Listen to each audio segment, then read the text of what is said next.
Hi. There's a chair in the shop. Get that out of there. There's still an exercise bike in the shop, but I'm not as worried about that. Hello.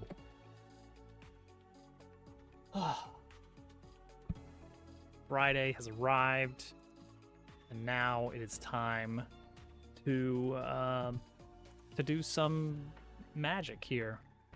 Magically visible chair. Yeah, it's crazy that the camera goes out that far now, like all the way to here, which is much farther than it used to go. I approve. Oh wait, I can go a little further. No, no, the window gets in the way. That's plenty. That's plenty. That should be enough for anybody. So the plan is we are working on in-battle cinematics tonight. I've already gotten a little bit of ground on that. Worked on it last night. Here's the idea. Am I so quiet? I'm in the yellow. I'm not peeking the mic or anything, but let's see here. Should I add some filtering here? Or is it because of the filtering? Is it the noise suppression or something? I could bump up the. I could maybe bump up the audio level even more, but I'm gonna peak the mic if I go too much farther. We can crank it a little bit more. We'll get it going. I gotta be careful to make sure I don't go too loud. Don't go too loud. All right. We're at about double the volume I was. About double the volume now. How's that? How are we looking? I'm at 5.3 on the decibels. Let's go. Let's bring it to 6. Let's bring it to full 6. A full 6 decibel bump, which doubles the volume. Decibel scale is very interesting. How can we still hear the music? Is the music still all right? I don't know if that's how that's looking. What I should do is just scoot forward because I can afford to really get in here now. Look at all this room I have for my head. I mean, I can lean back, but then you can't hear me as well until I get a little bit closer, and then that's a lot better. So, decibel scale. Interesting. It's one of those scales where 0. Oh, you guys can't hear the music. Let me bump up the desktop audio a bit. Audible? Audible? Too quiet?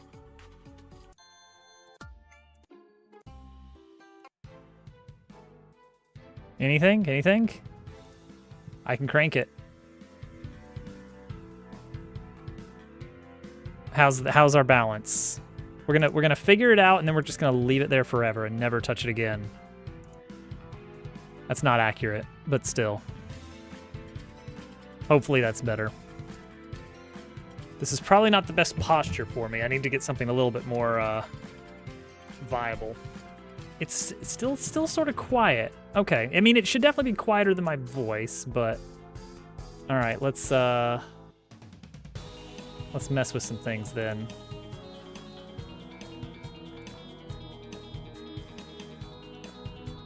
Advanced properties. Let's bring it up to. Let's double it. Whoops. That wasn't the right button. All right, we're gonna bring it up to 6 decibels. A 6 decibel boost should double the volume. All right, it looks like it's about as loud as I am when I'm back over, like right around here. Okay, all right. I just gotta have something to listen to. Some kind of background noise for me. Okay, I think, yeah, we'll go with this. Bike. Suddenly bike. All right, you get 10 minutes. I've never done it with the new layout, so we'll see how it works. We'll see how it looks. But we will get the bike. We will get a bike for Dupu. Bike for Dupu.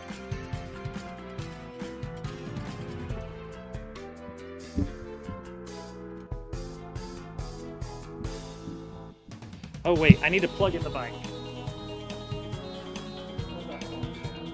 I gotta plug in the bike. There's gonna be a beeping sound when I do. Did you hear that? I bet you did.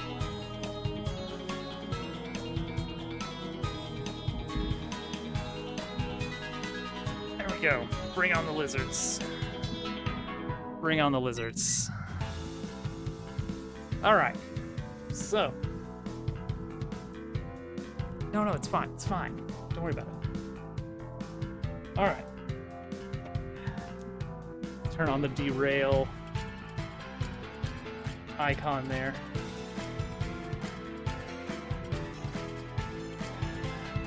That took a while for it to show up, but it did show up eventually, so that's good. Alright. So, battle.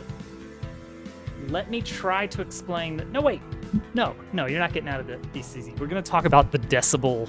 We're going to talk about decibels. So, decibel. You think about, like, what does 0 decibels mean? Does that mean no volume? Showed up after the lizard party, but didn't seem to have audio. That's weird. That's weird that, oh, I bet it's because it was so quiet compared to everything else that's going on here. Well, let's bump it up some more. Twitch alerts, bring it up by 6 decibels.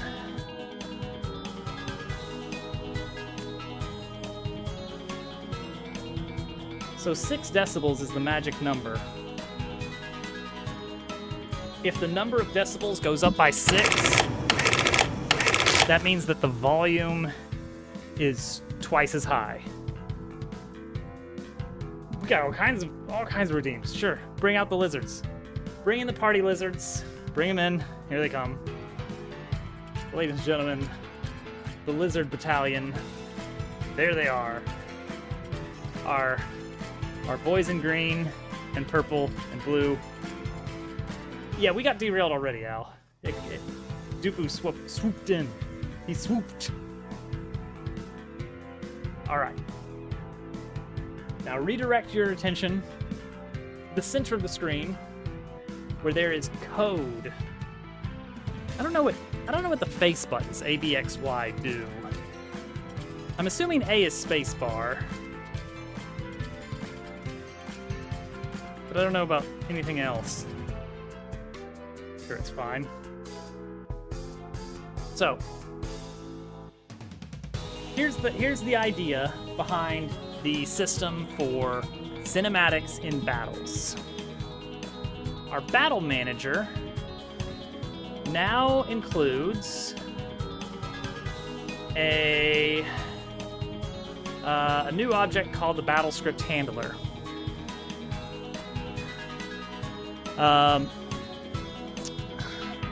And this is where things are going to get a little bit different per battle. The battle script handler has a script for that specific battle, but it might not have any script at all. Temporarily, I'm hard coding in that we're using a specific script for the battle. A tutorial script. A script for the tutorial fight.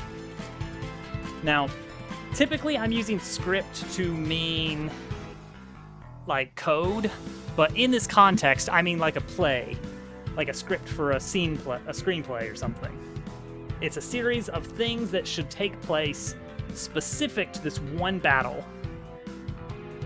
And so every time we have a special event battle where we need to have conversations happening and rules that have to trigger based on events, we will do that in the form of a battle script. To plug this into the code, I've created some signals in the battle that get started when you select an action, when a unit's turn is over, and when the battle initially begins. The battle script handler reads through those and then checks to see, okay, when I receive that, do I actually have a script for this battle? If so, forward that information along, and then we can have an actual battle look like this, basically. So this is going to include things like camera movements and sorts of things like that. So what does this look like when we actually run it? Don't worry about the fact that there's double dabble and double cat. That's normal.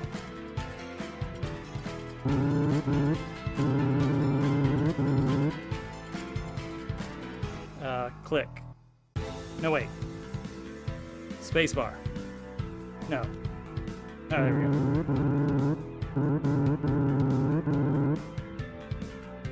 So we get an initialization phase, and we can cram in whatever normal cinematic stuff we want. And then the battle actually begins. Now, why have this as a class instead of just a set of data? Sans Undertale speech noises. No. I've brought this up before. That's just, I don't know if there's a name for them. I've just been calling them, like, speech blips. Very common thing in RPGs that as text appears, you want to play a little note. A little bit.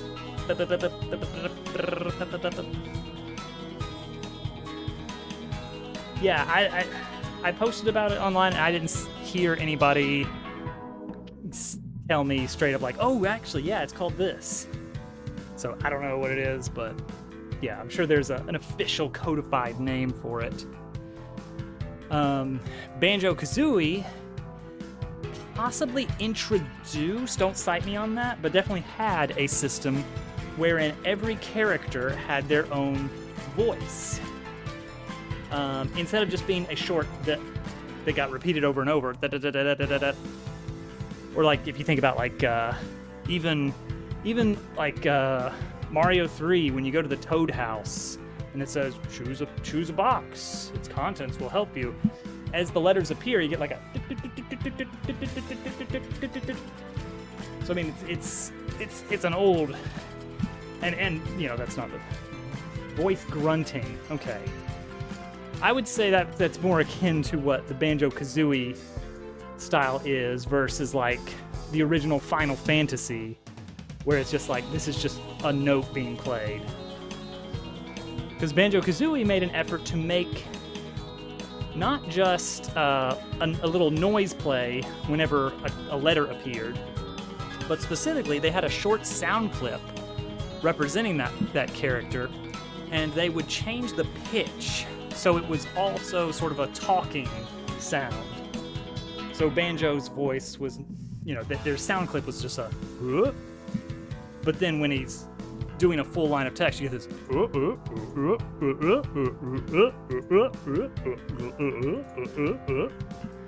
which is fun. Rare called that gobbledygook, I think, is what their official name for it was. And of course, they continued that for the series, and Playtonic brought that into Yooka-Laylee as well.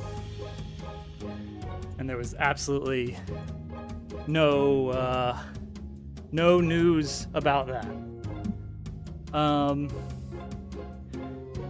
But yeah, I don't want to go all the way into having specific voices, but I'm not against having different ranges of sounds, or maybe a handful of different noises to pick from. Thousand Year Door, the remake, actually did have different noises for different characters, which was fun. That's fun. I don't know how in-depth we're going to go with that. But the point is, that's not Sans Undertale. We've had that in the game for every character since we added speech bubbles.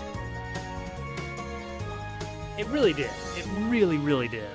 It was very impressive. Okay, so I have a notepad document with the full list of things that's going to happen in this battle. The reason I specifically wanted to have all this information in its own class is that this object can store Like every battle script can have its own list of properties that don't need to be shared with other battles. So for instance, if I decide that, oh, well, in this battle, specifically this battle and no other battle, every time the character takes damage from poison, and only from poison, it's going to trigger the boss to taunt them. We could do that. Like, we could keep a running tally of how much poison damage the player and the partner have taken. And no other battle in the system needs to worry about managing, oh, I gotta keep tally on how much poison damage has been accumulated for the battle. That property can be managed solely in here. I can calculate it in this one class based on these signals we receive and only use it for that one battle. So, the list of things that we want to do. We want to have an opening scene. When we switch to the battle scene, we have a little bit of dialogue between the enemies and Cat, because Dabble does not talk. And then we're actually going to keep track of what actions the player proceeds to do. All right, we hit 10 minutes. Good. We're going to keep track of what actions the player does so that we can have a little bit of funny dialogue.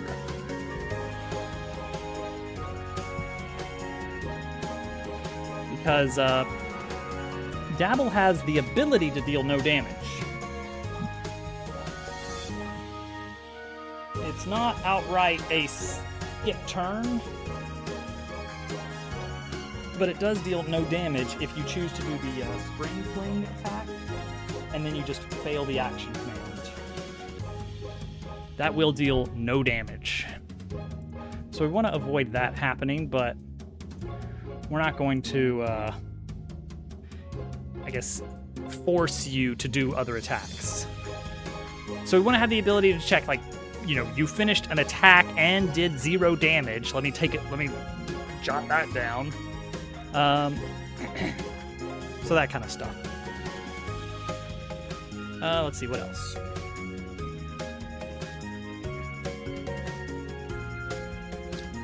Oh, if you choose to defend, if you actually choose to defend, Cat will explain, like, okay, yeah, you can do that in fights. It reduces your damage by 1, but it doesn't do any damage back, so maybe kind of attack them. And if you keep defending, we will have increasingly funny dialogue. Because we cannot force the player to deal damage without encroaching on their agency. Yeah, there's only so many. Because of that, we need to have a failsafe for basically if they try to lose. Basically, it's going to be that the enemy will pretty much take a non-action action.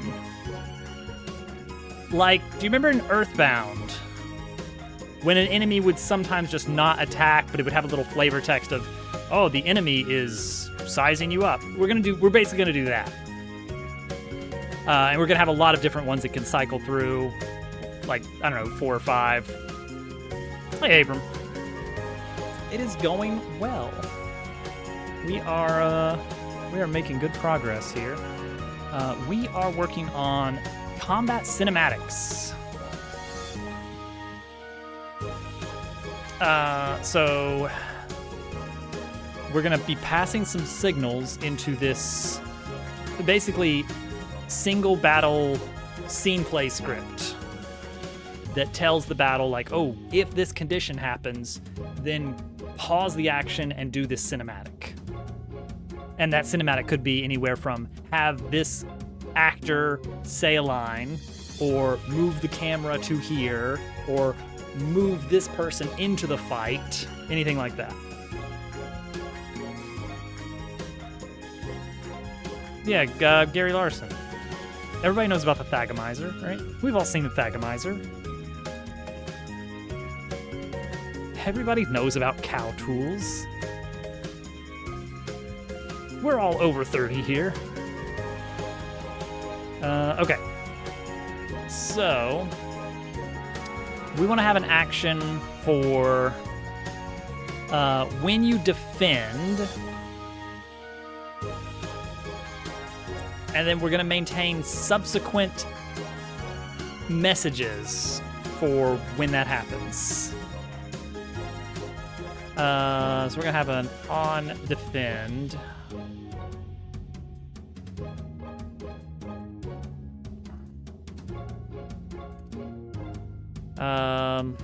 Which can basically just be add this message. Okay, I do want.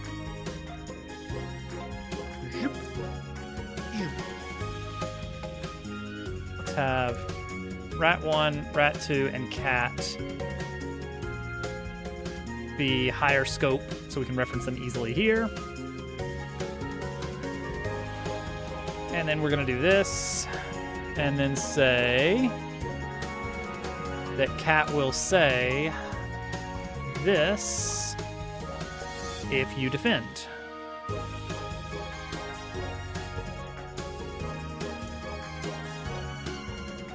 All right, let's try it. We're going to defend. And cat should scold us a little bit.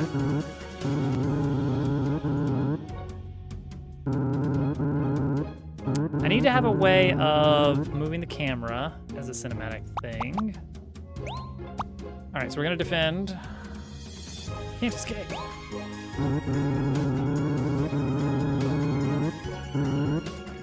Cool, it works.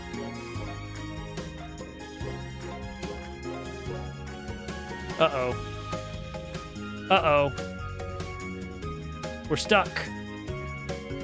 We're stuck. He looks pretty good in motion. I think he's all right. Okay, why are we stuck? Is it in our queue here? Our action queue? No. Action queue is empty.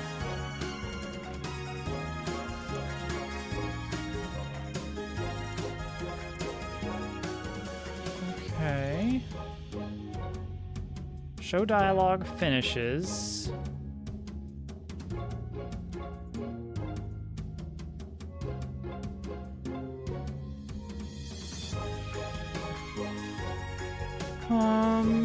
Let's just print test here. Let's see what happens if we don't defend. Does everything work as intended?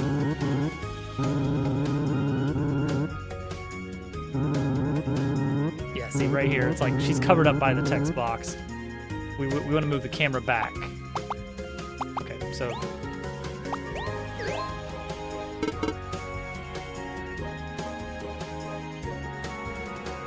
Okay. Oh, wait, no. Something's up here. Something is up. All right, let's check the event queue. Yeah, we never even hit that, which makes sense. Willow! It's so exciting, isn't it? All right, let's print when things finish to see what the last event that finishes is. Aw, snap.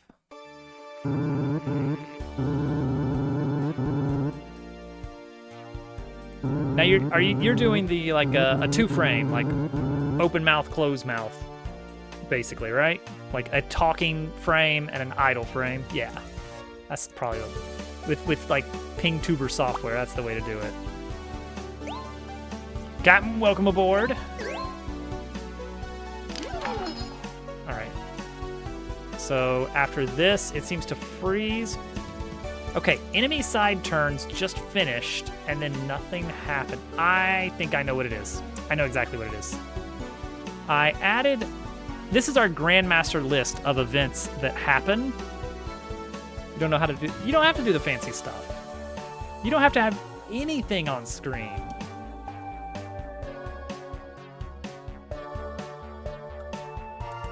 I would consider swapping to a PingTuber of some sort, but... I've got so many fun little on-camera events that happen now. I have to sometimes get on the bike. People wouldn't know. Okay, so this is the grand list of things that happen in the course of one turn of battle. And I just added this one here, increment turn counter, because I want to keep track of what turn number we're on. And I forgot, it has to return true to indicate that it finishes. So it was getting here and it was saying, I guess we're not done yet. Okay, so now we're good. Now we can defend, get scolded.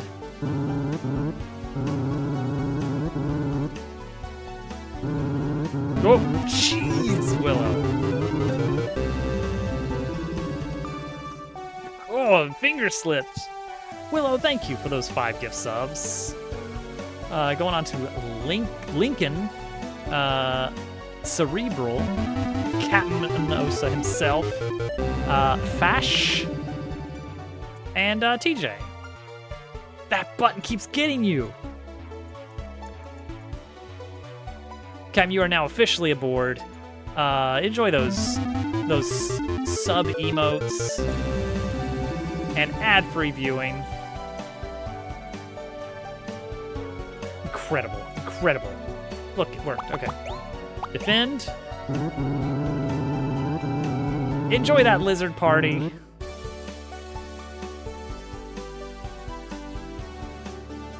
There we go. And I should be able to do something other than defend. More lizard party. All right, it works. That's the important thing. Faster than ever. Can't move for doubloons. Doubloons. Jeez, these lizards. I should make some kind of like super lizard party redeem that just completely coats the screen. Or maybe the lizards are just bigger. They have little hats. It was my affiliate anniversary, and so I added little hats to the lizards because I can do that. Because I have the power. And I see no reason why not. So here's what we're gonna do. We're gonna have a defend count. So we can keep track of the number of defenses used by the player. It's supposed to be used doing schoolwork. Psh, unnecessary. Maybe you should do. Maybe.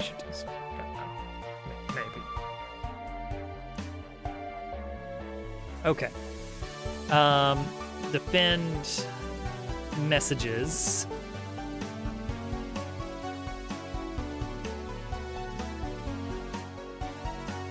Willow, enjoy that lurk. Oh, there you go. Perfect. The perfect ranking. Now we know. Now we know what the 8.5 is out of. It was uncertain. All right, she's gonna get a little bit cross. If our defend count once it exceeds the number of messages we have, then we just don't care anymore. We just don't do any action. Otherwise,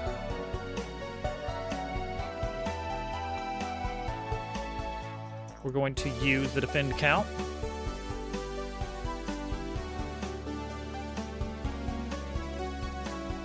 Like so.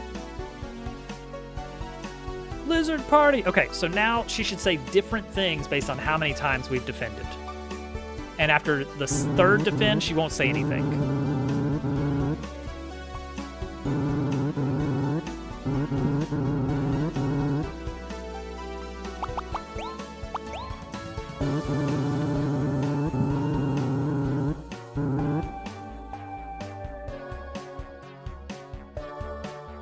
Okay, and then we do it again.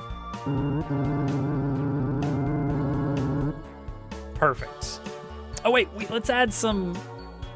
No, we can add text effects later on once we finalize things a bit more.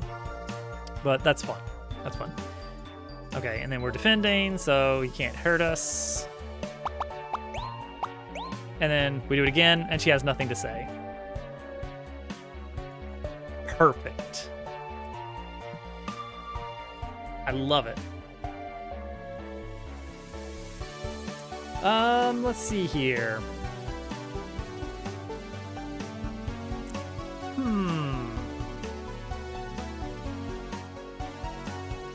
What if...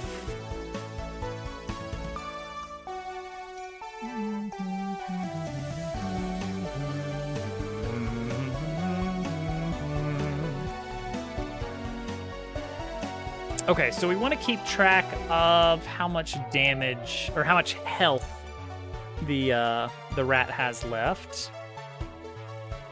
Okay, so that's done. Okay, so the tricky one... All right, we got two tricky ones. One is when the rat is defeated. We want to take him out of the battle, but then pull another one in.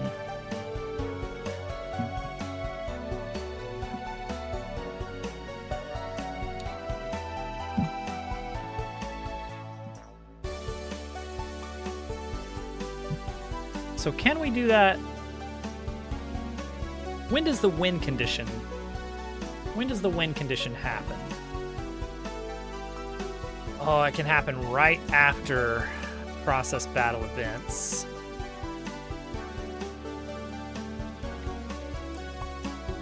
That is a tricky one. That is a tricky one.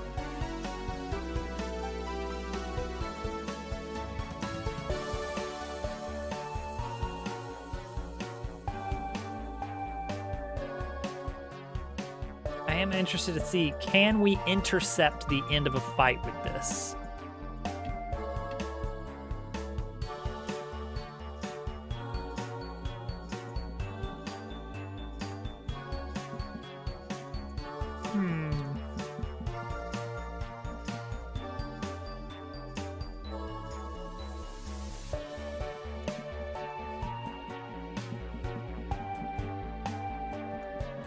Like if the battle event ended, which is player side turn goes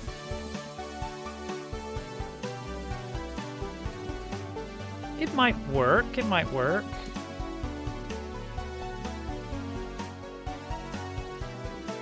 Okay. All right, so let's have a let's check the number of enemy side units remaining. Oh no, let's just check and see if Rat 1 is dead. Battle unit has HP.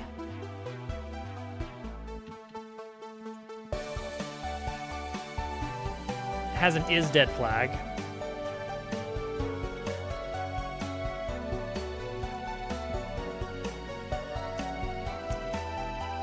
So let's have just a check for first rat dead.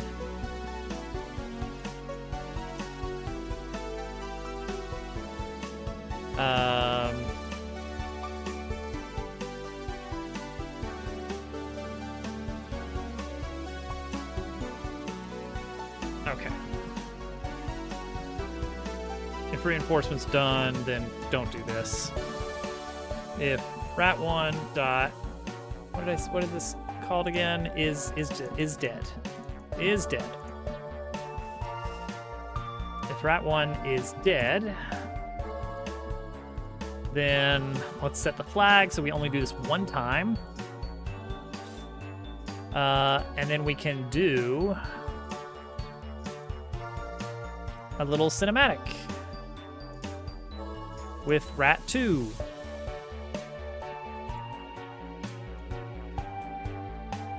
And then even add him into combat.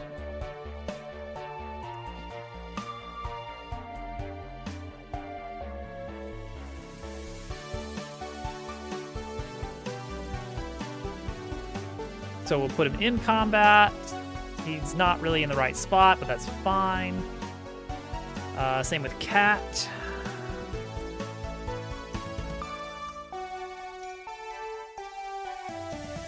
And do this regardless of the action type. Just all the time be doing this. Every time that we complete an action. Whee!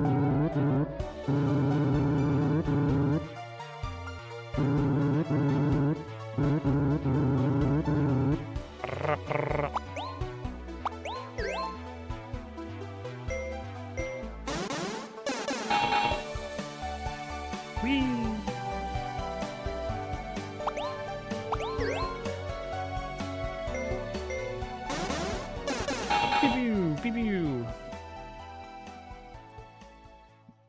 I'm still not getting those blocks. Oh, now we got the battle music going. It just came on. Great, good, good.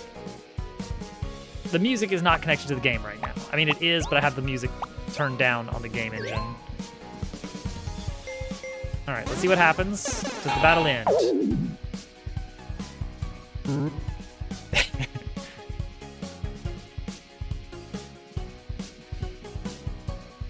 Oh, well, this is weird. I never even considered this, but we can technically have three-dimensional battle things going on here.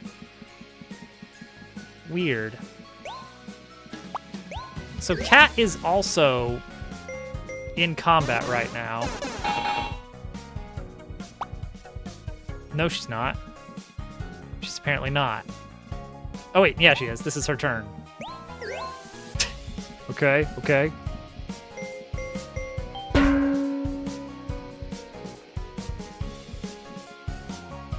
Whoa! That's an awkward angle. Okay, so that works. That pulls them into the fight, even though they're in the wrong spot. Okay, next piece we want is camera movement. Camera movement. We already have a battle action for that. Let's see here.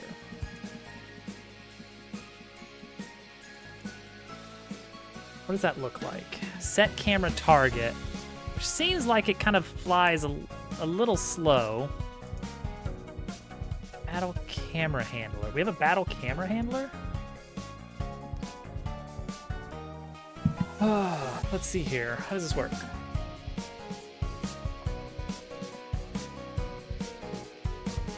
Yeah. Very slow lerp speed.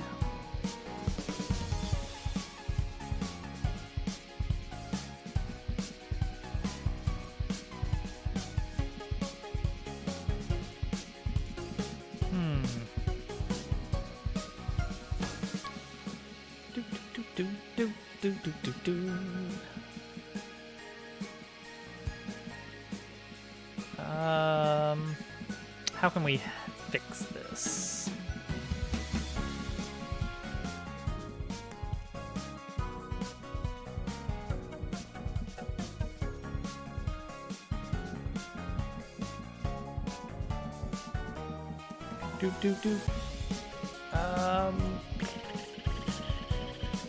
Okay, so what we could do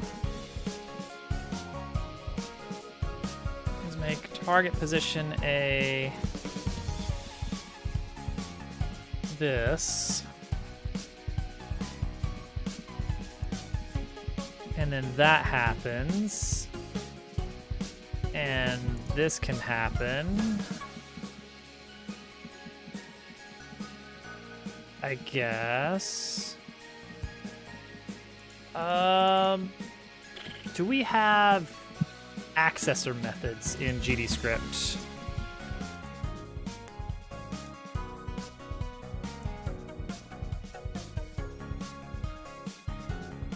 Yes, we do.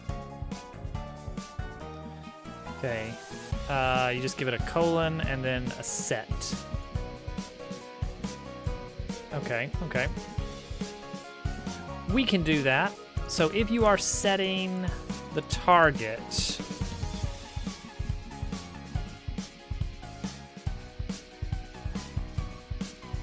then we're actually going to set it to that, and then we can have a get, which returns target. There we go. Great, great, great. Cool, cool, cool. On setting a target, we are gonna do this. Unless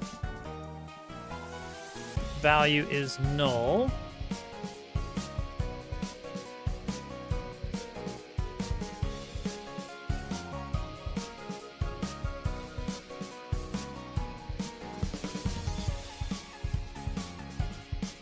In which case, we're gonna do set back to default position and default lerp speed of 0.03.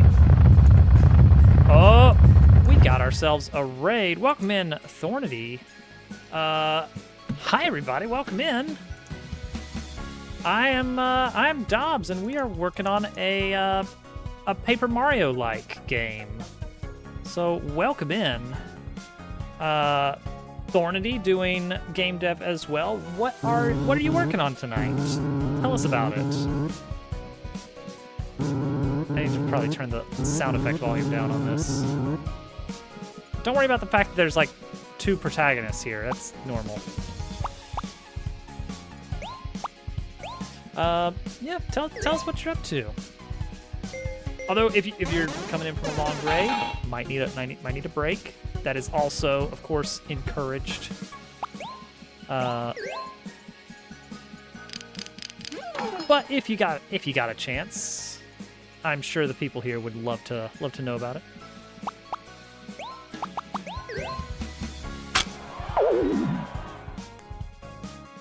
Okay, game jam, fun stuff. Job termination awaits. Oh no.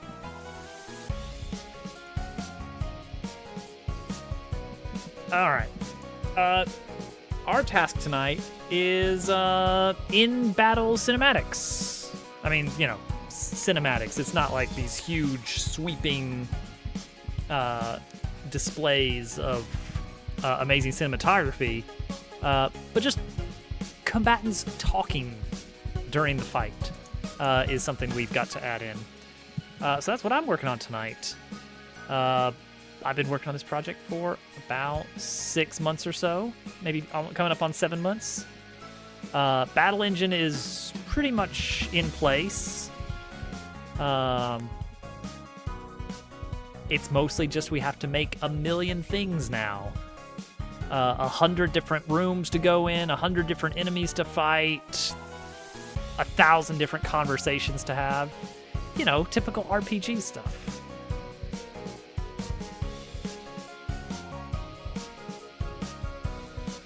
So with any luck, I'm hoping to get a demo done by the summer, but we'll see if that pans out. Okay, so now we've exposed target position as something we can mess around with. So we can even have a reset. Let's hold on that. Okay, so a battle action that could swiftly change target. We could move the lerp speed a bit of the camera, the combat camera. Because when we have a target, we move very sluggishly, and then when we pop back, it goes pretty fast. So we could set a target and also update the lerp speed. That's an option.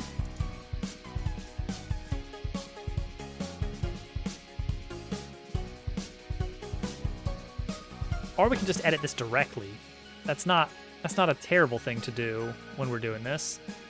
But we do need to make sure it is as a callable. But let's try.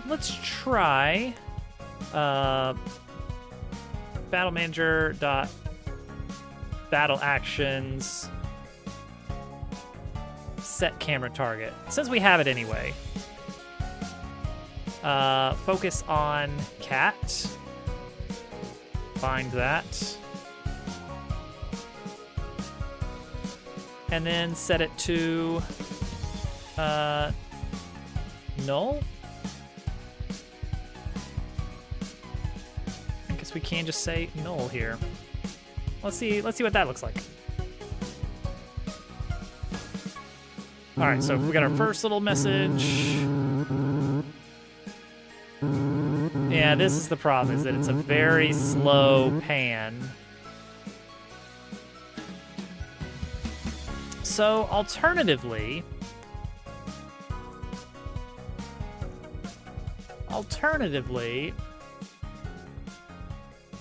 do I have an execute?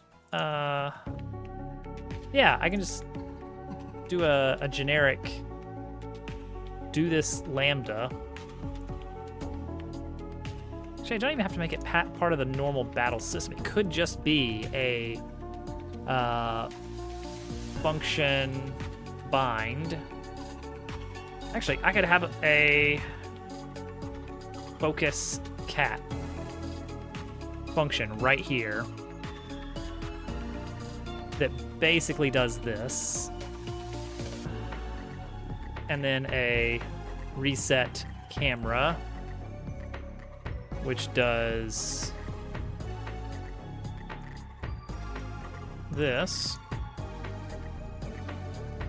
and then I can do, instead of this mess here, I can just say focus cat dot bind, reset camera dot bind, and then that way I can mess with specifics in here a lot easier, like the lerp speed, for instance. Battle manager,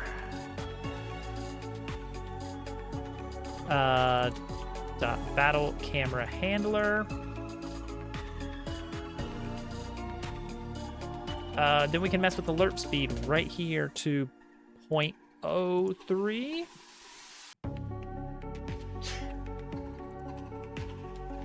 See what that looks like. Blah, blah, blah, blah, blah, blah, blah, blah.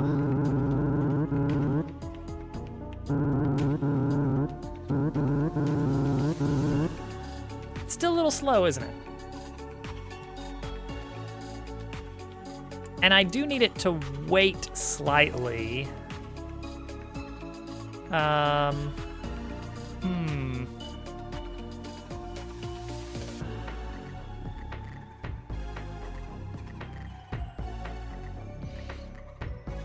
Oh wait, how does this work?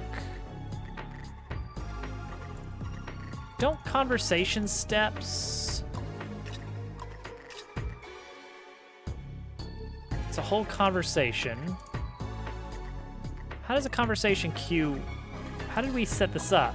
Don't these steps need to return something? Oh no, it's only if conversation is active. Interesting, interesting. So because it's part of the conversation, it's going to basically happen instantly, whether I like it or not.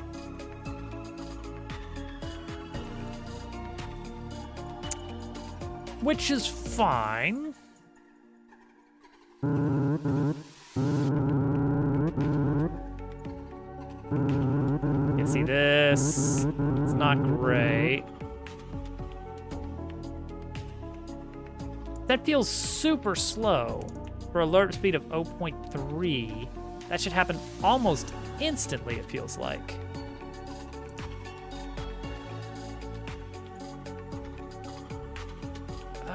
Why is it going so slow?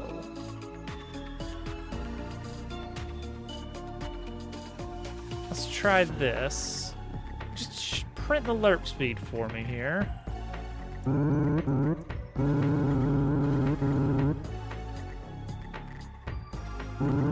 Yeah, it's slowed down to 0.005, which happens when we set the value. Right.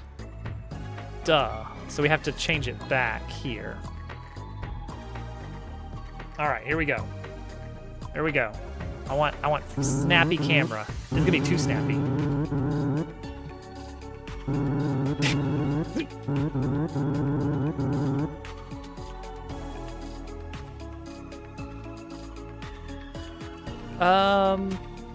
We don't have to focus cat specifically. We could just like pan the camera up directly.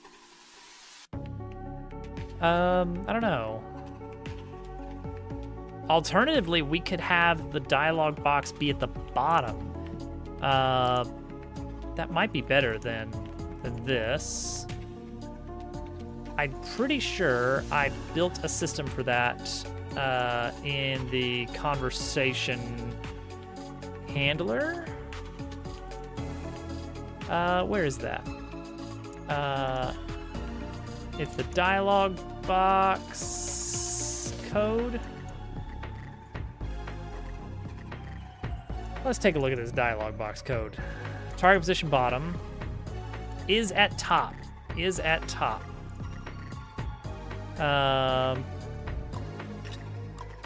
Okay, so we need something that can actually move it to the bottom. So I believe UI global dot dialog box dot is at top is what we could mess around with.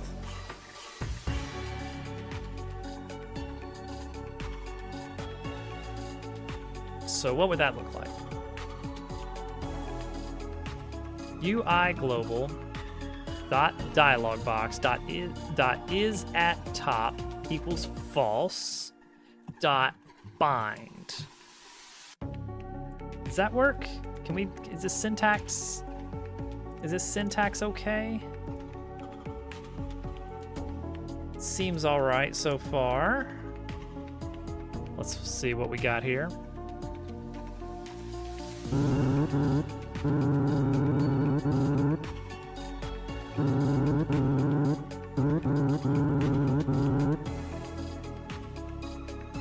That works.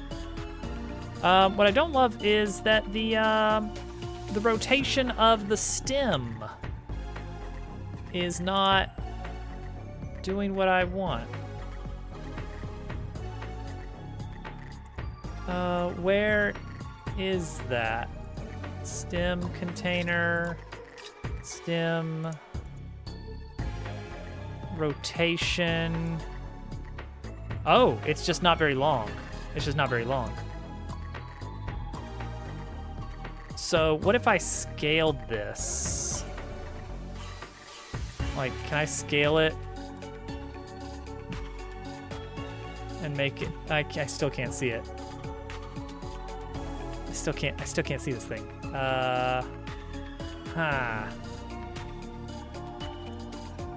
So the problem, there's supposed to be a little stick that points to whoever's talking, but the problem is that when the dialog box is at the bottom, the dialog box itself covers up the entire thingy. The thingy gets covered up. All right, well, let's mess with that a bit. Dialog box. Rich text label, that's the one. Self-modulate. There we go. Now I can actually see through it a bit. So what I'm doing is I'm just messing with some of the settings live on the object to see if I can just make it work better. So there's the stem. That looks so tiny. That doesn't seem right. Right? What's up with that? Oh, it's the mask. It's the mask. Stem mask is the one that has... Oh, right. Oh, I see.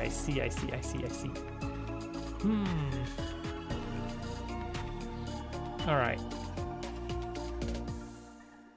Stem mask. What is this? Clip. Aren't we clipping? Is that what this thing is? Well, I can see it now.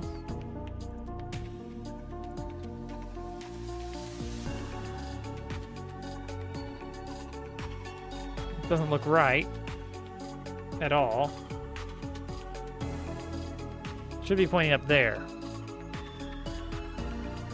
But even that wouldn't work, would it? Because then it's still not long enough.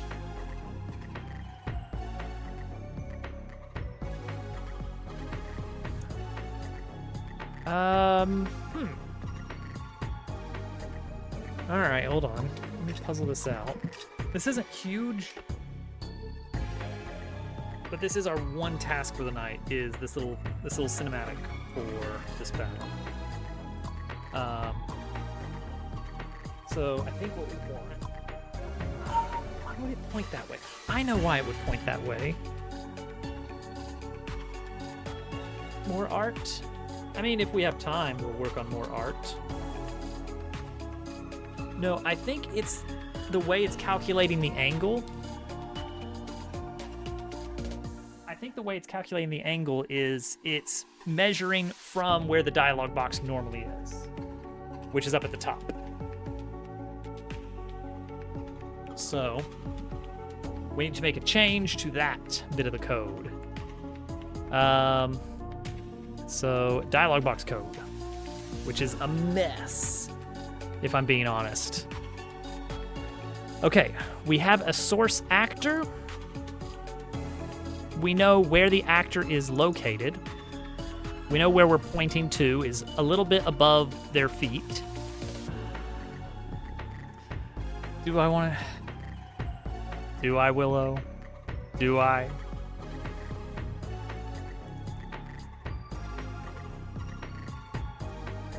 Stem source coordinate. There it is. There it is. There it is. There it is. There it is. This is it. This is it. We got it. That is awesome and fun. Whee! Okay. You can always throw in some upside down smiley faces. I think that's the way that language has evolved now. That is the current. I'm saying something in an excited voice, but I'm obviously not happy about it. Yeah, upside down smiley face. Isn't that let's see here. Is that even available in Windows easily? How would you even get that? Here we go. This is the one. This guy right here. I don't know. I've always read it as a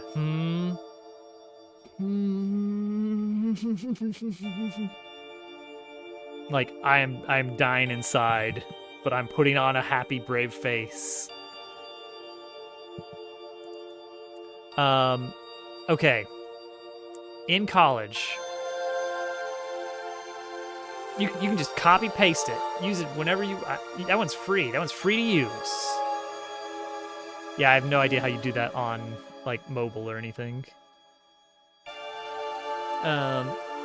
In college, I had a textbook I needed to get for a class.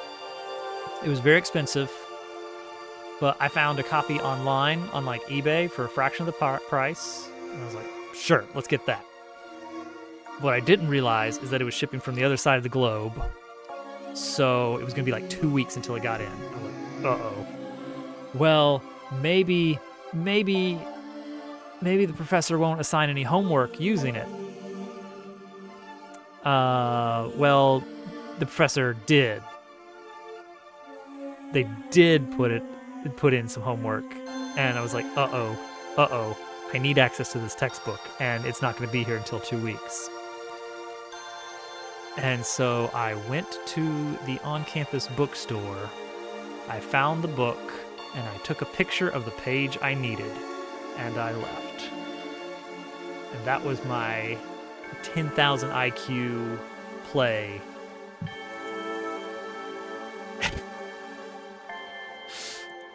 I felt like I was a secret agent getting top secret government information.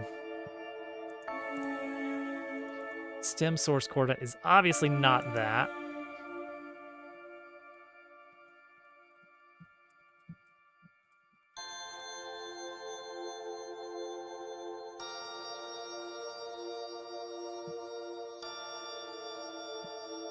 Let's just say 600, because I don't actually know. Let's see, is it top? What do we got? Here we go, here's the difference. 160 to 740, that is 580 pixels of difference.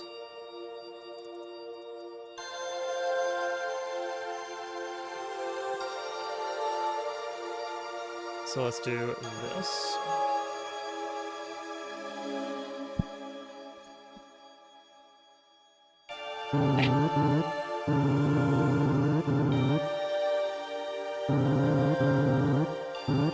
Still not seeing it. All right, let's mess with some properties again. All right. First, let's take this and change the self-modulate to be more transparent, so we can actually see where the stem is. I don't see the stem at all.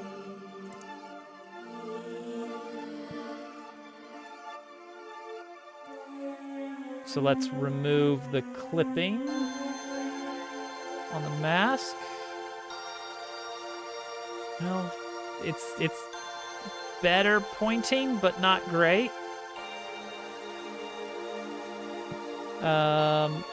Where should this be pointing? Like that, right?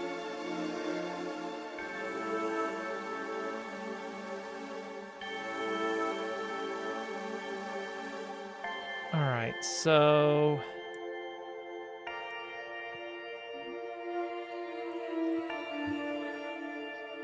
okay, how much off is this? More than that. This feels like it's off by about 300 pixels.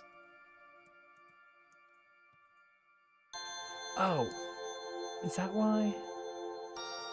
Stem source coordinate. Wait, is negative, which way is which? Okay, if I go higher Y, it goes down. Okay, so let's change this to a 5 and try again.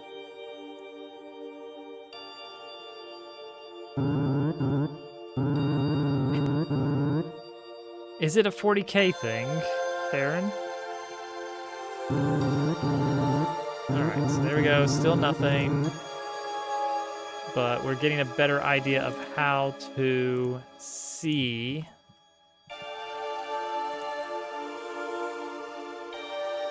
Okay, this and... Alright, it is pointing in the right direction. Now, why is the clip that bad?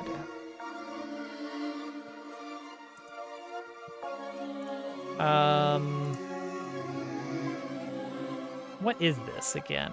This is a rectangle. Oh! This is... I see. We need to move the position of this mask, right?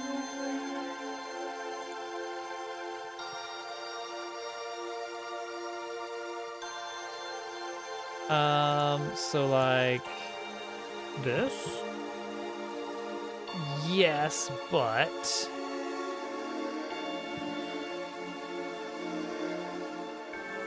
okay. If not as top, then I need to move the stem mask.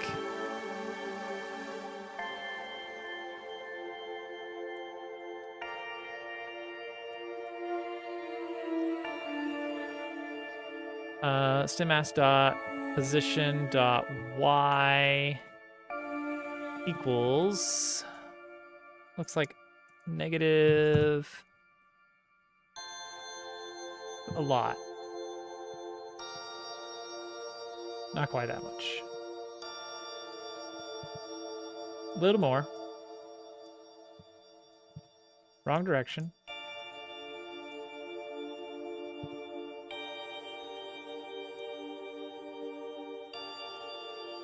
Right there. Okay.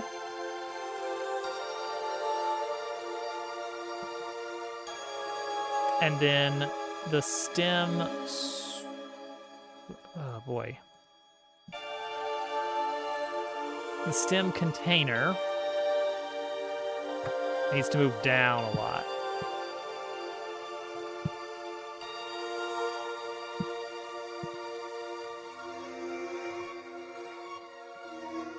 Stem mask slash stem container dot position dot y equals about that.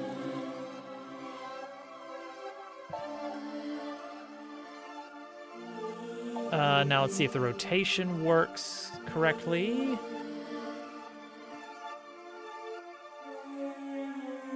That looks just fine. Okay, we're almost there. We're not quite there. Okay. It's over. Yeah, we're still doing this. Alright, now let's mess with that a bit. Remote, stem container, position? Yeah, it's like super messed up now.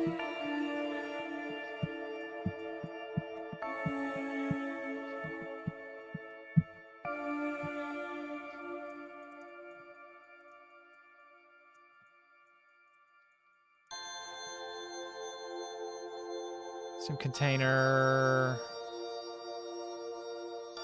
looks fine.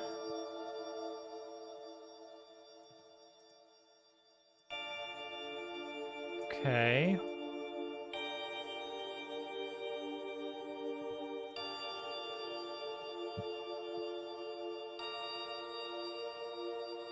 All right. Try it again.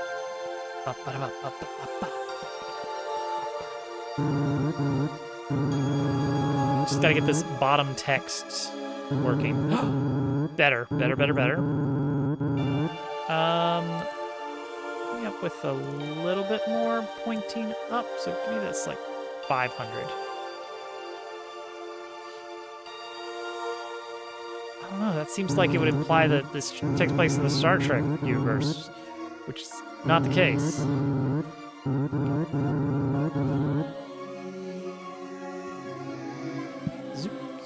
Perfect.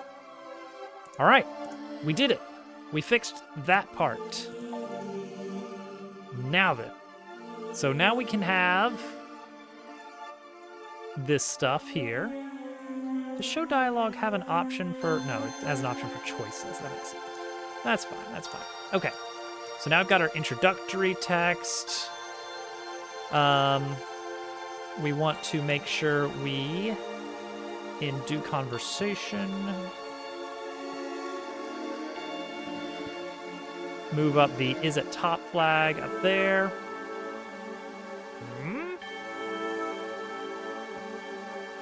What is this? Mario Kart track. Blanks.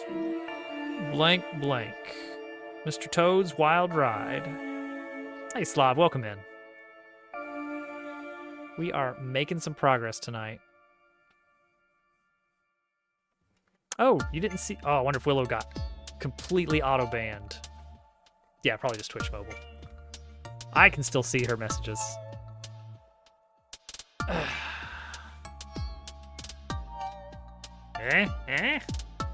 Now we're talking?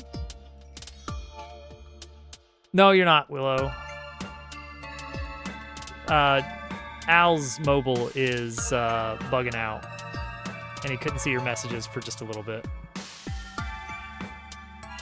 Okay, so when the first rat that you're taking out is knocked out, the second rat's gonna hop in. What's he gonna say? Oh, the rats have names, by the way, now. With special help from Hovercat. Rathu. Too many... Impossible. This one's Colby, and this one's Jack.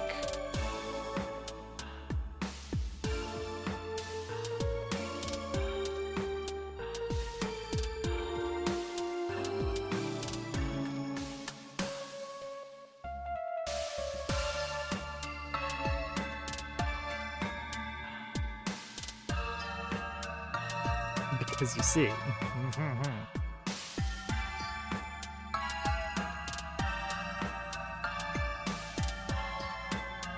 Lizard party! Yes!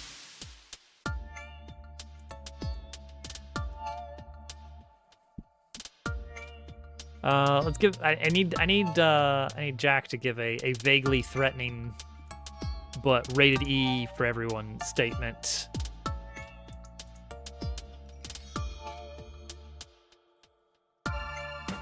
No, they're good puns. But it's you gotta wait for the lizard party to be over before it's even gonna come up. It's coming. It's coming. When the last lizard falls. When the clock strikes 1. Get the cheese out of you. That's too much cheese. That's too much cheese.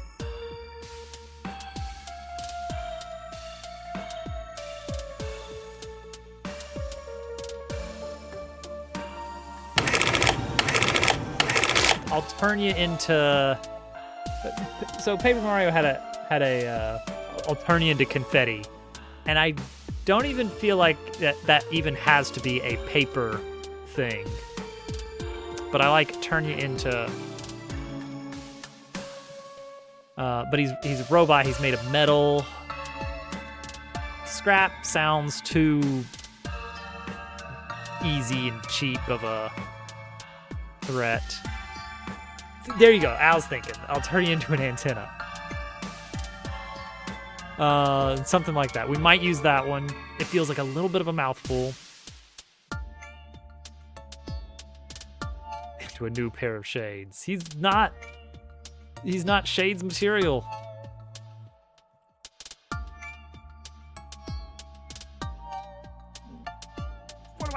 What did I just say? I like antenna. You'll make a nice toaster, you will.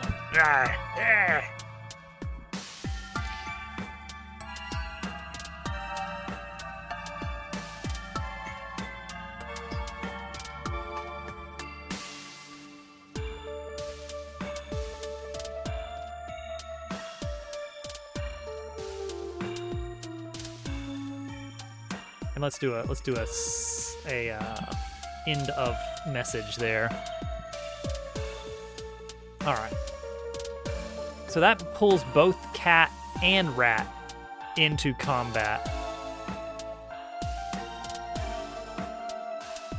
Keep saying your messages aren't sending. Oh no. Well, they're just a poor little indie company. They can't afford full-time servers. Okay, so I need him to hop into position.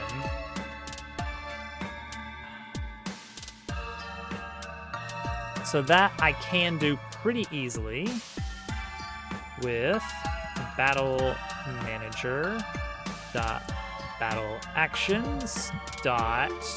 We got a few options here. We can either launch him, so he hops into position, or we can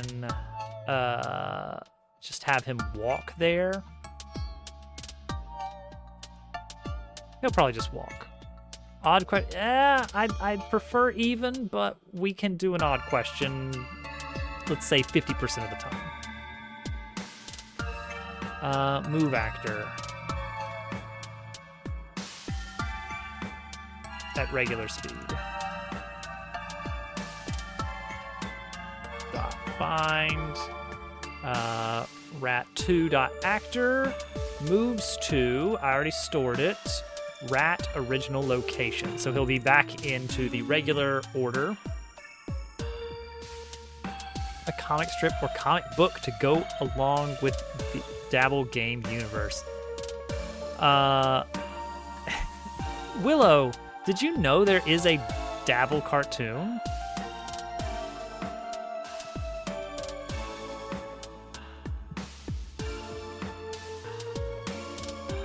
Is this news? Is this news to you? Where did I store that? Let's see here. Oh geez, where in the world would that even be? Do I even have a local copy? Let's see. Be under reveal night, wouldn't it? The question is, where would that be? Oh, it's probably on my other drive.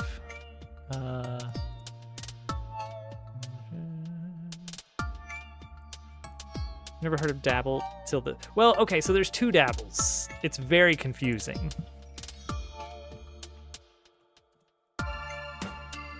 This is also Dabble.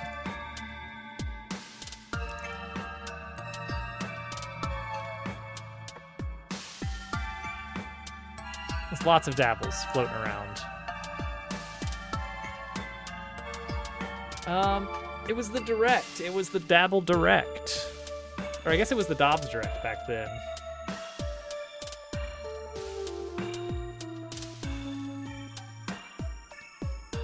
Are we just gonna watch that for the next 10 minutes? It is 9 minutes and 40 seconds.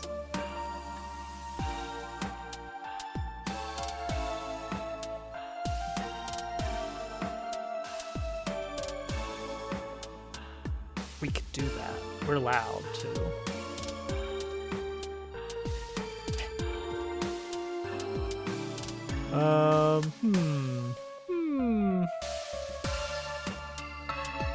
You know what?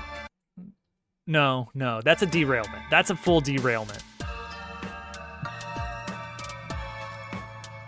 I don't do that for free. As a hero for justice, but they can rebuild him. No, so Dabble is the official name of the stream avatar, but Dabble also happens to be the name of a robot in this RPG that I'm making, because they're just both named Dabble. I've light bulb memory about the moment that the name Dabble was created. I did just this, of course, because the character was named from the video game, from Dabble Worlds, Al's favorite video game, of course, right next to Super Mario Odyssey and the Infinite Sadness.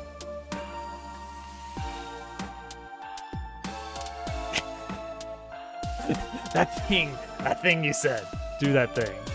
All right. Okay. All right. Hold on. We're gonna do this right. How are we gonna do this right? Can I do a filter on this whole thing? I can. Perfect. No. This is good. The question is, do I still have... I do still have this. How's this going to work? Hold on. How's this going to work? Perfect. Okay. I'm digging it. We'll get the theater out.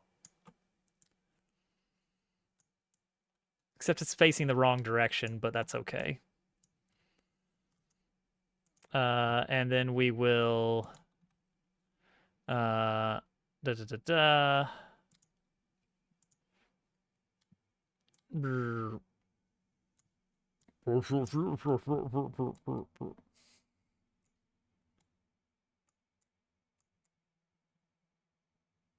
we go. That looks real good. Coming out of the back of her neck there. All right, we got a feature presentation. What do I even put on here? I don't even remember. What I put on here. Let's see here. Just pull this up. And then just add it. Window capture, media, that one. Okay. And then put this behind all this other stuff. Okay. All right. Now we'll have our little theater moment. All right. So It's gonna be the new full-time setup. All right, so Willow, you've come in quite late into the life cycle of this channel. So imagine this is how long ago is this? This is like 4 years ago. No, it's not even that much. It's like 3 years ago. This was 2022. It's the fall of 2022. I've been teasing that I'm working on something. And so what I do is I send out a direct. What did that even look like? Let's search for direct. I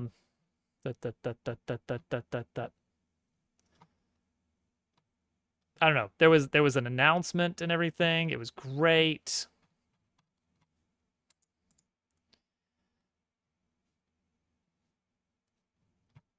Oh, here we go. Here we go. The Dobbs Direct. Oh, I thought I had an image set up, but I guess not. Oh well. The point is that I made a big to do of I'm gonna get this out of here so I can actually work on this while this is going on. No, I'm not. I'll watch. There was a big to do about the the Dobbs Direct, and it was very mysterious. I just said, all right, there's going to be 10 minutes of content about.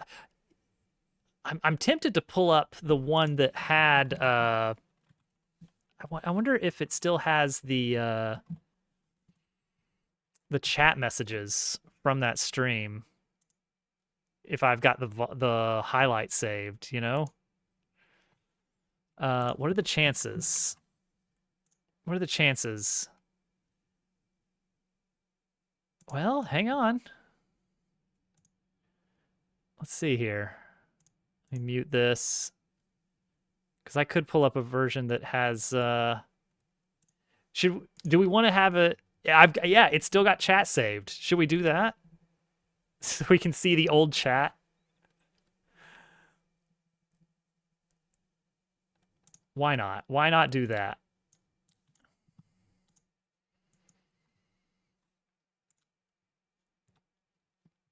Oh man, this is gonna be something. All right, so we want to get what are we getting here? Add in. Let's just capture left monitor. Plop it in there. Beautiful. That looks real good there. No one's gonna be able to read the chat on there, right? It's tiny. It's super tiny.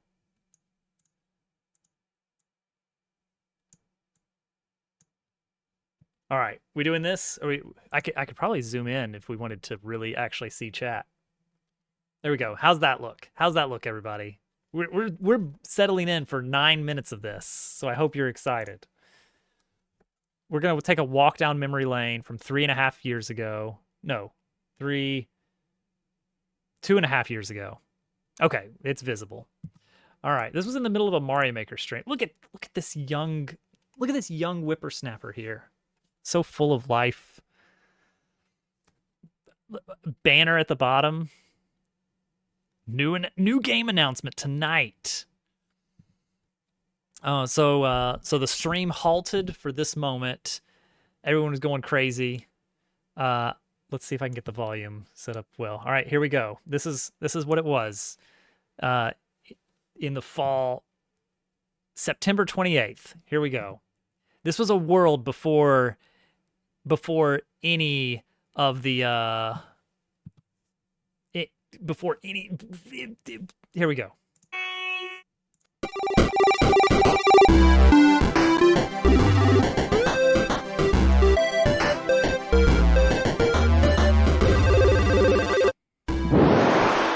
Nice. Love it. Hi, everyone, and welcome. Hello, everyone, and welcome to the Dobbs Direct. I'm Dobbs from Dobbsworks, and I'll be your guide. Today I have some news about some new products and some updates to existing Dobbsworks titles. We'll begin with some news about everyone's favorite spacefaring golden retriever. Dupu caught on to the joke early. It's good. That's one small step for a dog. Rover is back for a familiar-looking adventure. So we already had... Check out what's in store in Moon Rover Deep Space We already had K9. Moon Rover as a game made on stream. Hop in your rocket and get ready for a fight with the Pixelian fleet. Try to collect dropped resources. I'm sure they'll come in handy soon enough. Out of the frying pan, into the fire. So I just took a Dodge game I had asteroids already or beat blast your way or through. already made And if that's not enough, try taking on the artillery blockade. and just swapped out some of Watch the out assets. for those missiles. Those things pack a punch. The more levels you beat, the harder they get. Very real. Ouch. Maybe it's time for an upgrade? Hope you've been grabbing those items. You can also customize your ship with a fresh coat of paint. Now that's more like it. Send your run to a friend and see who comes out top dog. Get ready for a doggone good So, time. The game Moon Rover Deep Space K9 will Was be available fine. later Oh yeah, there was a today. bingo. I forgot there was a bingo card that was made for this. A new look for an old favorite. The problem with that game was you would just get too overpowered Say when. and you just couldn't lose. The classic handheld game of shredded cheese So there was a management bingo. has amazed There was- and delighted oh, yeah, you didn't gamers get for bingo. generations. The challenging gameplay. This one was for the a Ludum smooth Dare graphics, game the jam. rich immersive sound. It's no wonder that Say When has stood the test of time. And now, get ready to enjoy this timeless experience so fun to make. in 5 brand new colors. This was how I learned Resolve. That's right. For a limited time, you can re-experience the magic in the smooth and sweet hues of lavender. The earthy richness of corn silk. The natural beauty of light cyan. The gorgeous splendor of light goldenrod yellow. And coral. The complete Say When collection will be Such a available dumb gag. later today. It's so dumb.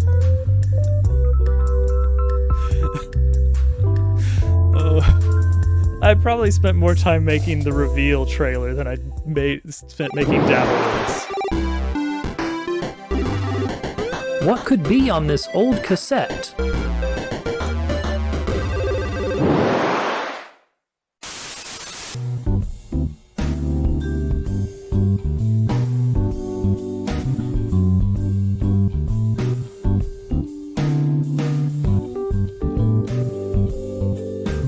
I love him. That's him. That's Rover.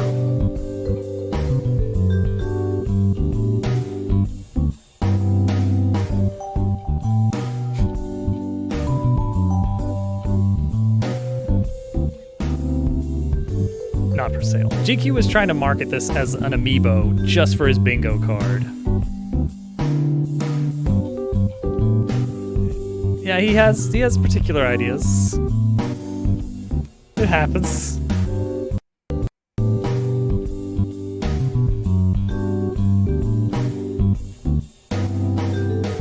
Duffy was giving me a lot of credit for using the old MasterCard logo. But I just grabbed a screenshot. Some new challengers So- are joining the fray.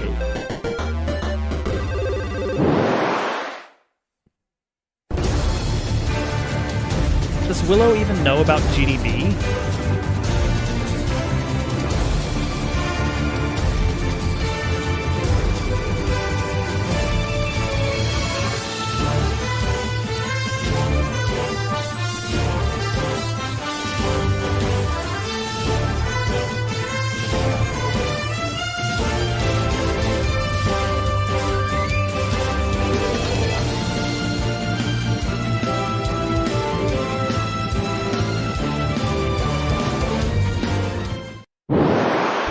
That was a fun one to do too.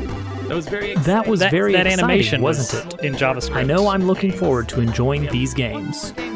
We have one more game to announce today, but first, we'd like to show you this. Do the thing.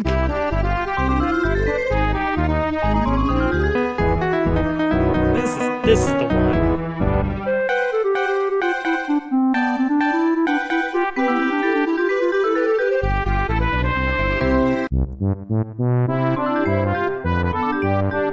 A cartoon. There's one message that GQ sent that like I still remember so vividly seeing it as I was like beginning to hyperventilate from all the excitement.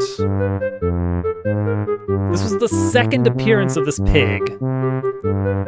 The first was a random I set him up as an emote like weeks before this and dropped it in someone's chat once and then deleted it. It was very funny.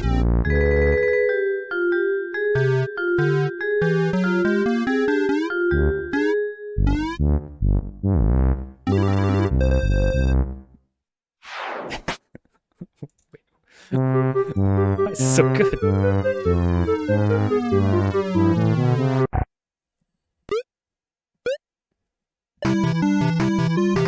Planning murder.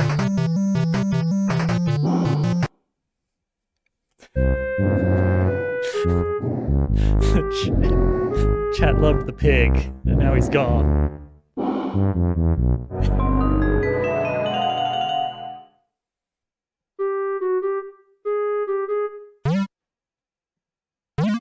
It was weird to write this music for this. It was very different from what I usually do.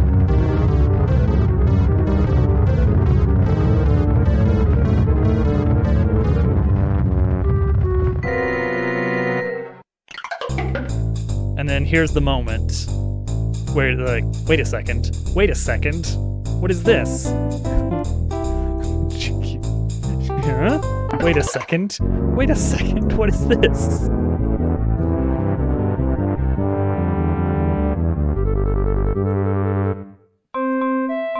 Super Dobbs Maker, can you imagine? Yeah, GQ's like, surely not, right? Rare front-facing sprite.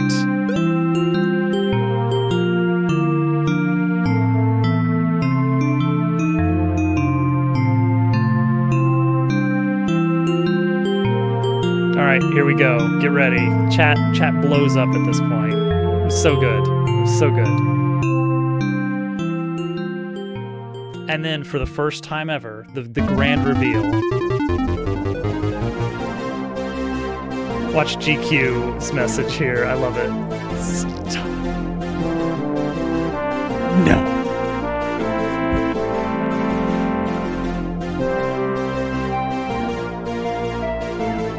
Horns.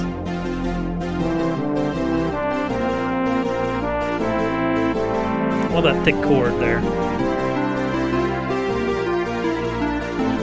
It's the intro jump where he grabs 2 coins, exactly 2 coins.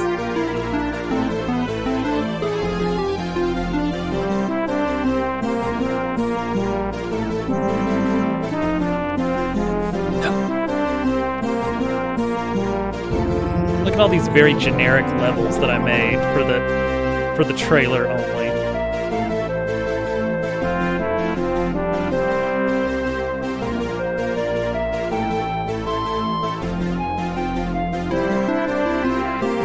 Kaizo.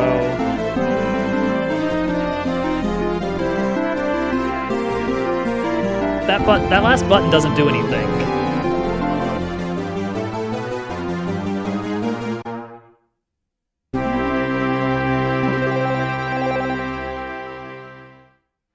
Oh, what a time. What a time it was.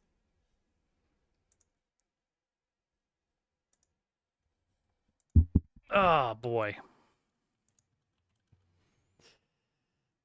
All right.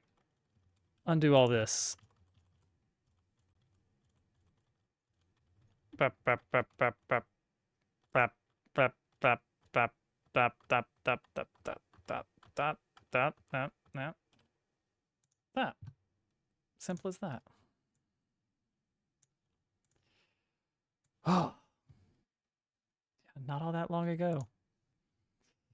All right, get the music back up here. Not over there, over here.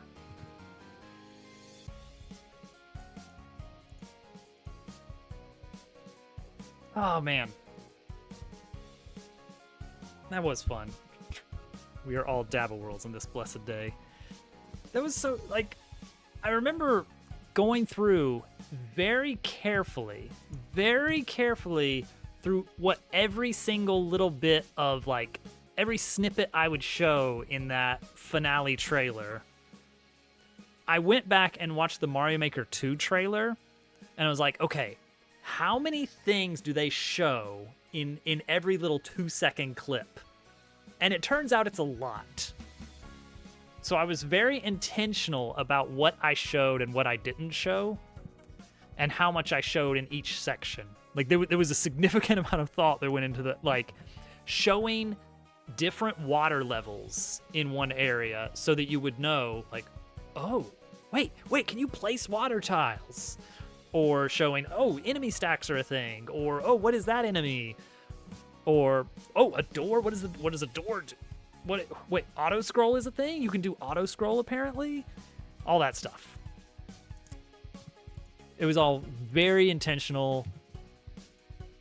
And I remember after the end of it, I was like, my teeth were chattering when I went back on camera right after that.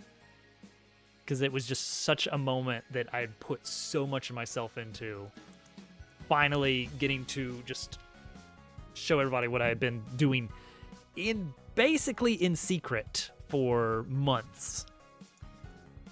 And then I think I promised, okay, never again am I going to do an entire project that big in secret. Oh. It was so good. It was so fun. Dabble Worlds itself was a fun project. I need to retire the database at some point and have everything just kind of baked in. But we don't have to do that just yet. All right. So, after getting back to this, it was fun. And then we did another direct last year. Wasn't that fun? Boy, what did we do you remember what did we end up revealing last? I don't actually remember. What was that? What did we do last time? Oh, what was the big reveal? What was the big reveal last time? It just escapes my mind. Yeah, must be nothing important. Yeah, it's probably nothing.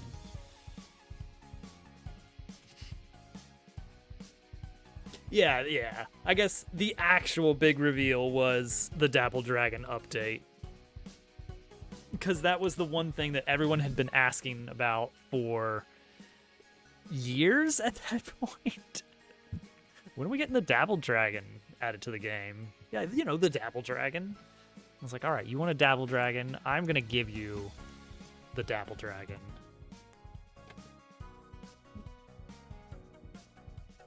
And I don't know if it actually will be the final update that the game gets, in a sense, but it definitely feels like an appropriate final content update of like, all right, we're going all in. I'm adding like 1 million different things you can put in your game. I did show off Dabble Cart, which doesn't actually work, as it turns out. Dabble Cart was really the big foray into learning Godot.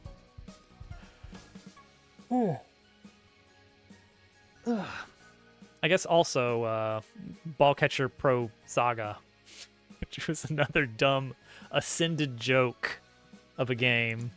It was like everyone joked about it, and so I was like, you know what? I'm gonna take Ball Catcher Pro and I'm gonna do it again, but I'm gonna make really over-the-top UI elements and a loading screen that is not even real. It was so good. It was so good. I was looking at clips I have made because that's an option in Twitch for reasons. Just to like look back at some moments, and I saw that one of you playing Ball Catcher Pro Saga, and then you get the loading tip. Oh, you can skip loading screens by holding. What? It's exactly what I wanted. Exactly what I wanted to see. Okay.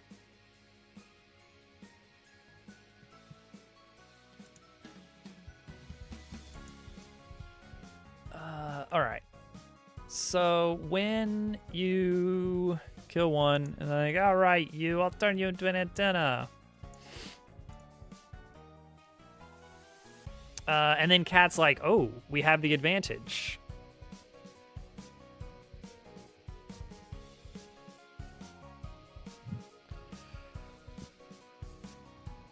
So how does she phrase this?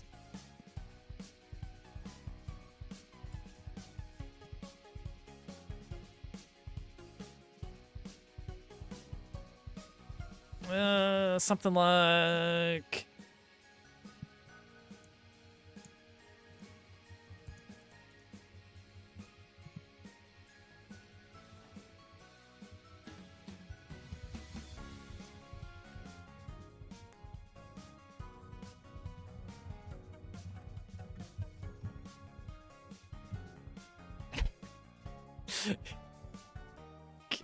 recycled.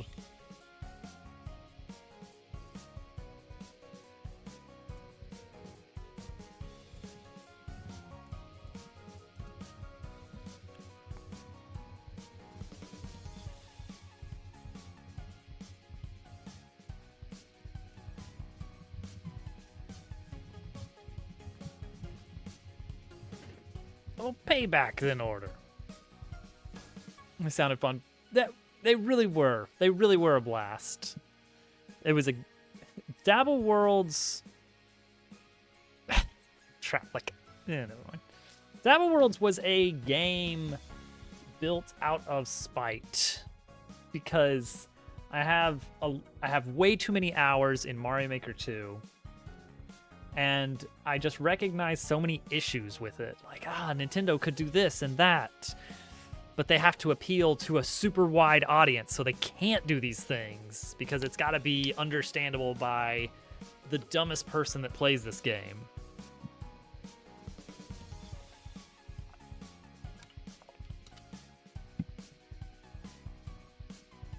Except the water thing. I still don't know why no placeable water.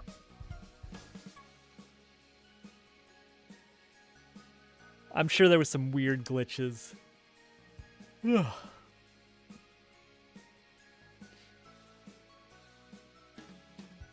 right, so Cat's gonna do that, and then we're gonna throw her.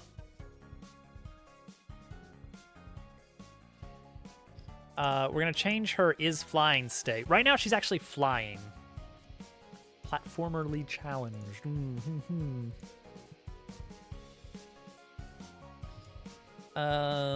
Battle manager, battle actions. Set flag. Dot bind. The actor, the flag name, and the value. Cat. Dot actor. Flag name is flying. Set to false. And then launch her.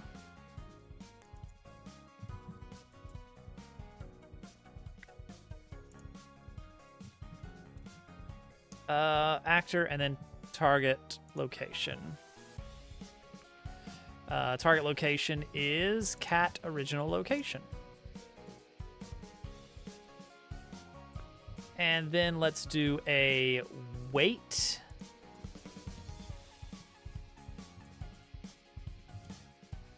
Wait MS.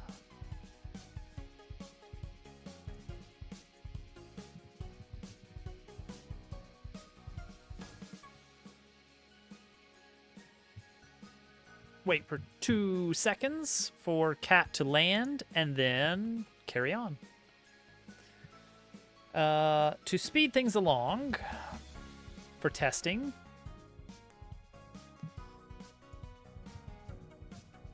we are going to temporarily reduce this guy's health to 1. Aw, Short, thank you. You're too kind.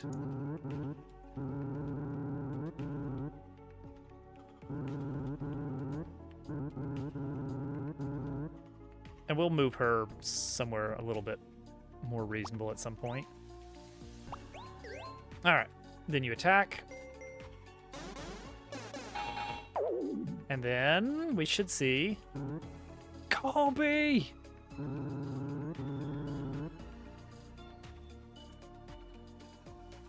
Yeah! Okay. Boom!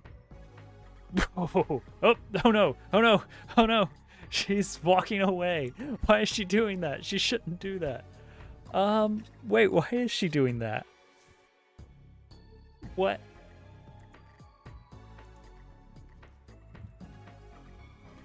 Huh. I guess we do actually, when we launch Actor, we need to actually set their velocity to 0. Okay. Launch Actor. Wait for Cat to be on the floor.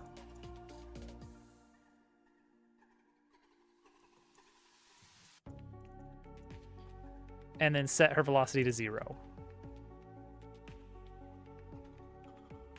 So launch Actor is an instant. It has no duration. All it does is set your velocity very specifically so that you will land at a certain point, assuming nothing else messes with your velocity.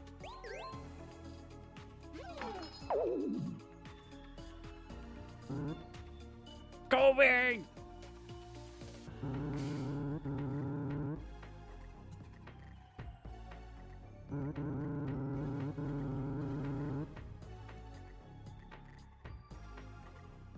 There we go. I can reduce the amount of time she's going to be in the air. Make it like 1 second instead of 2, so that she doesn't like do a mighty leap into the air.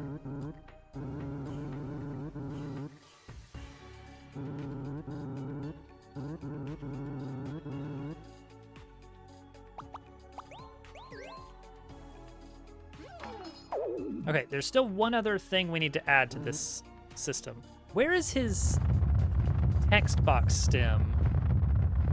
Germ Dove? How is the Mario's? Oh, and you switched to thank goodness you're here. How delightfully British. Germ Dove, thank goodness you're here.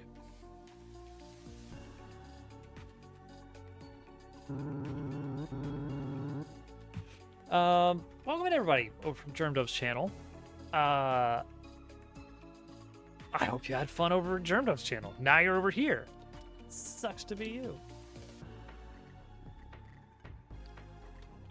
Oh yeah, as our derailment of the night, we watched the 2022 Dobbs Direct in all of its glory.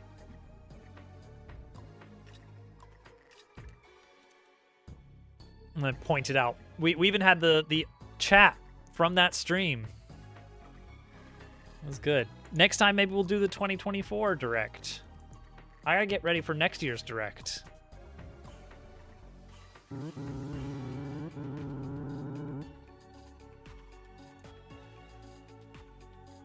There we go. That's much better. Okay. So, the final challenge of this system, and this is expert mode challenge, is we don't want the player to be able to die in the tutorial.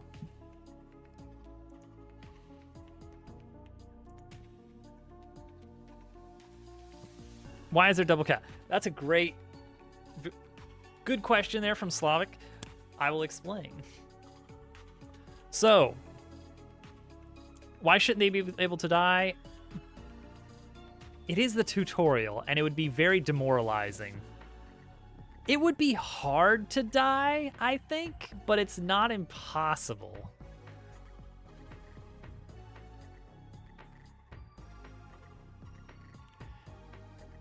This ain't your grandma's Paper Mario. I need to look back at my gameplay of Bug Fables, but I don't think you can die in the Bug Fables tutorial either. All right, so in Godot, you can choose to launch the game from the starting screen, whatever that happens to be set as, or just from whatever scene you're currently working on. Like if I'm working on our windmill farm scene, I can just press F6, and it loads us into the farm scene. That's fine. So here's the thing. Oh, I forgot about our nice little ladybug buzzing around. So in this game, these scenes do not actually contain a player object. Instead, when you go through a scene transition into the next map, that is when I create the player object. However, there's a problem there. And that is on the very first scene we load, I'm not coming in from a side, from another scene, I'm coming in from nothing. And so I have some code that basically says, hey, if you are starting the game and not coming in from any transition or anything, go ahead and plop a player down. Plop your initial player into the game. The problem is I never added any special code for the battle scene. So if you start the game in the battle scene, I still plop a player down, even though there's technically already a unit that looks like the player. So that said, Scene Manager could probably be edited. Oh my gosh, another one. Is this the third raid tonight? Big Boy Games official, welcome on in, Chip. Thank you for that raid. We've been making good progress tonight. Tonight's big event is that we are setting up a system for cinematics in combat. We want enemies to be able to trash talk the player, especially during boss fights. And so I'm working on the tutorial battle at the very beginning of the game, where your soon-to-be partner is giving you advice from the sidelines in a bit of a bullying manner, because that's just her character. So yeah, that's what we've been working on. It's coming along nicely. We've got conversations happening. Let's see here. Yeah, so we do have to. If I take this out, then I think it won't add the extra player if we start on the battle scene. I have not found any code. At least, I'm not sure if there is anything. I've been looking to see of a way of determining.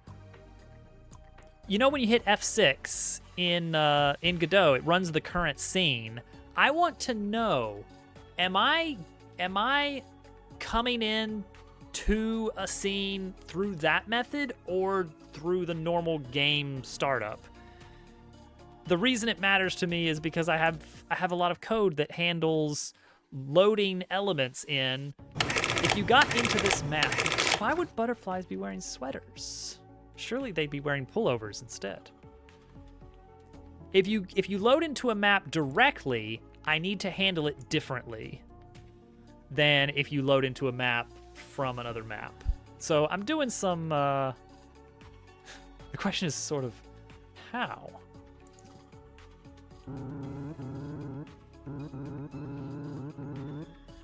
That's true. I guess at some point I need to actually make a main menu.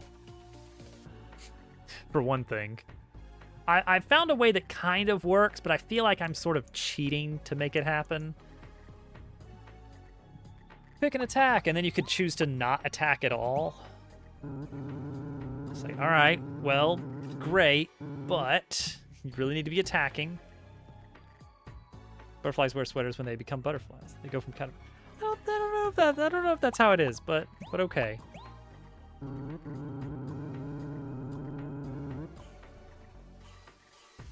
Yeah, something like that.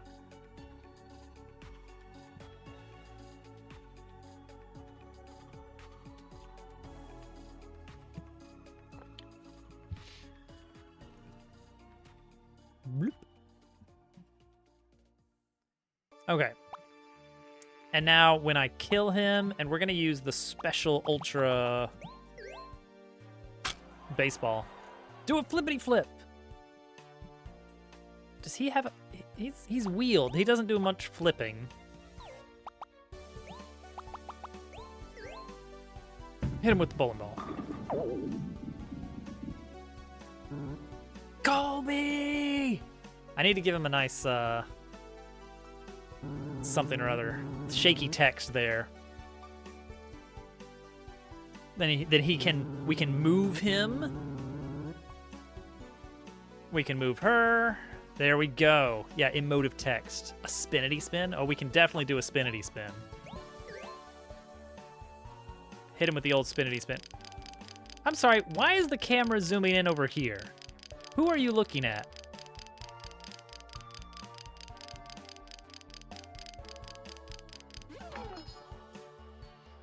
Who do you think you are looking at? Oh, you too, huh? I know why. I know why. I know why. We changed our battle camera management system. Yes, indeedy, we did. Yes, Hovercat. That's what I needed the cheese names for.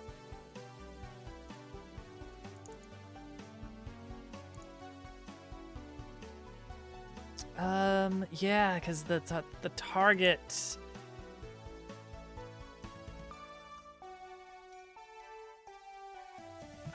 yeah, if we have a target,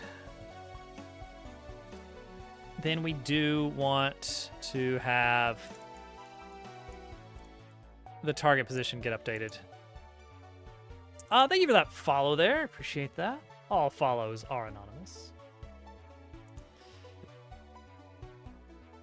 Some bad cheeses. All right. Scene manager. This right here. Current scene. Print current scene. Maybe I can just...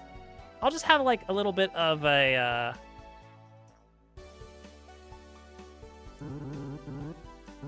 Oh, wait. Print current scene dot name? Rind. Do I need more cheese-related items? Not for a long time, actually. Okay, battle. Perfect. Okay.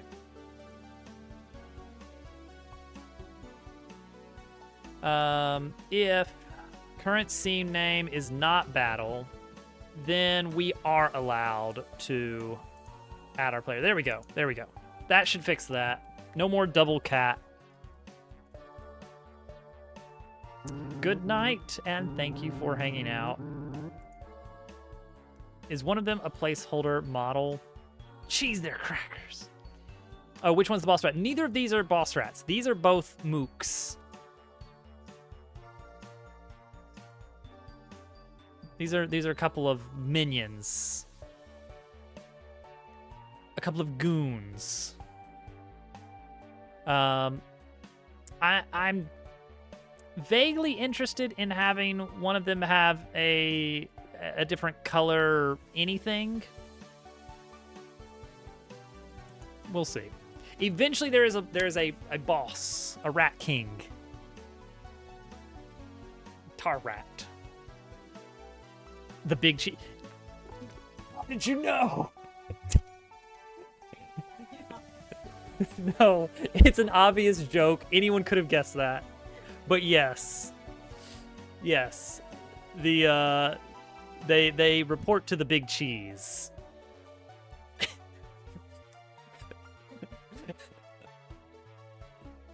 And he's tiny. He might be tiny. We'll see. He could be very small. Oh, man. But yes, he's the big cheese. He might end up being an optional boss, or maybe not even a combat encounter. He could be kind of like, he could serve a purpose similar to Don Pianta in Thousand Year Door. I do, yes. That's why I love the concept of, like, just... Well, no, I mean, it's a little gross. For anyone who doesn't know, like, rats can get all tangled. Their tails can get all tangled up. Wild rats can. And the mythos around that is that they form one entity when that happens that has some sort of supernatural power or intelligence. But in reality, it's just a big mess. A big mess for the rats involved. Cranium rats. Never heard of such a thing. Lab rats or something like that being very intelligent. Or at least maybe 50% of the rat population in labs being insanely intelligent. A genius, perhaps. An Orson Welles-ian genius. Okay. I want to have this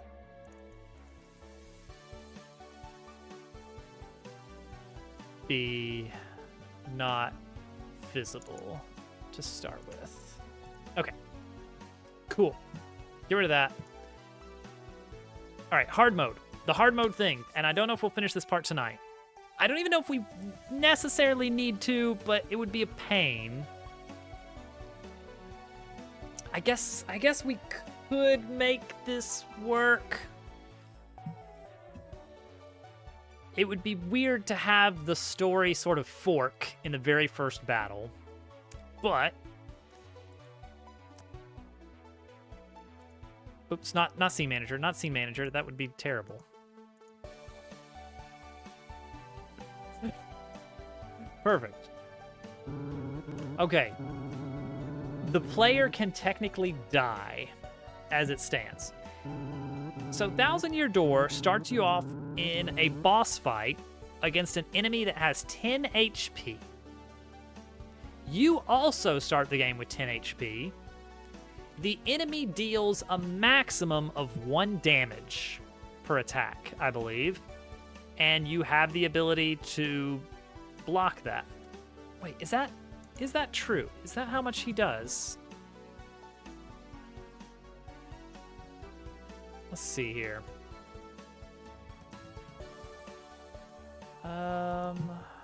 Okay. It's the first Lord Crump fight. Oh, he only has 5 HP. Okay. It's even less. Well, the point is that he only deals 1 damage in an attack. You have 10 HP, and you literally cannot do less than 1 damage. They do not give you the option of doing anything except attacking, and your attacks all have a minimum damage of 1.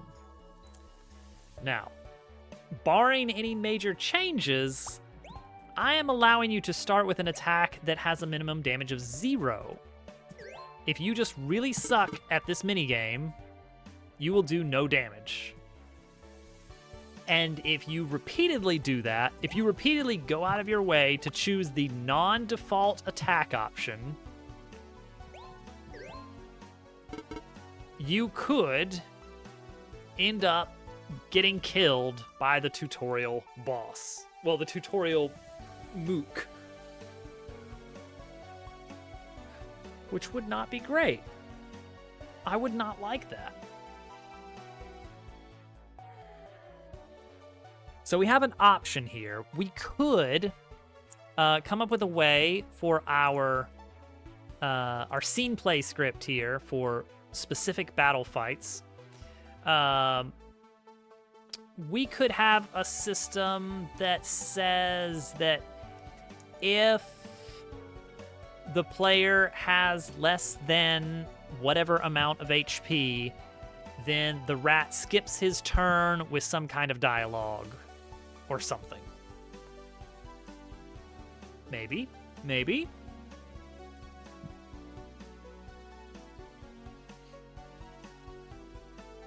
Oh, welcome in, Yoshi.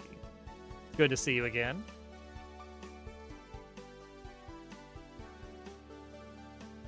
Secretly stacks. Kind of get backlogged with spare parts. Throws a heal over. Maybe. I definitely would like... Okay, so the character of Cat, she is not heroic. She is very self-serving, very opportunistic. So she is not the sort to do a heroic rescue herself.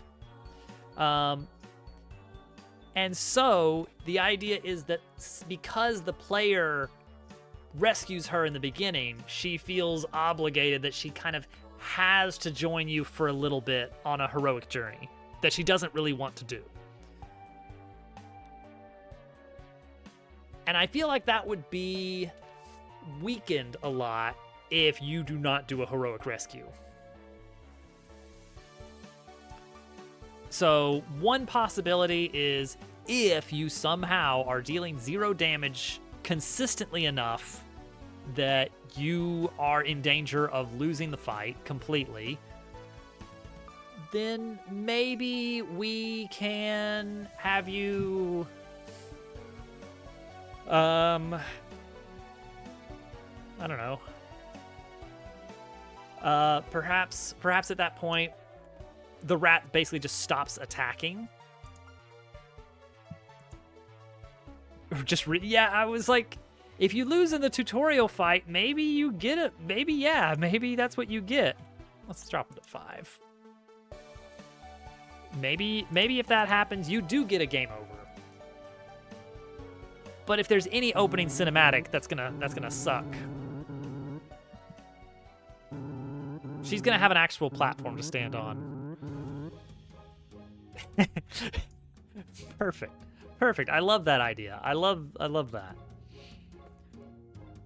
Lightning strikes the rat and you win.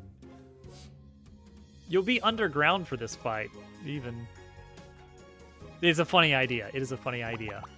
I think it makes the most sense that if you are in danger of actually getting killed in the tutorial fight,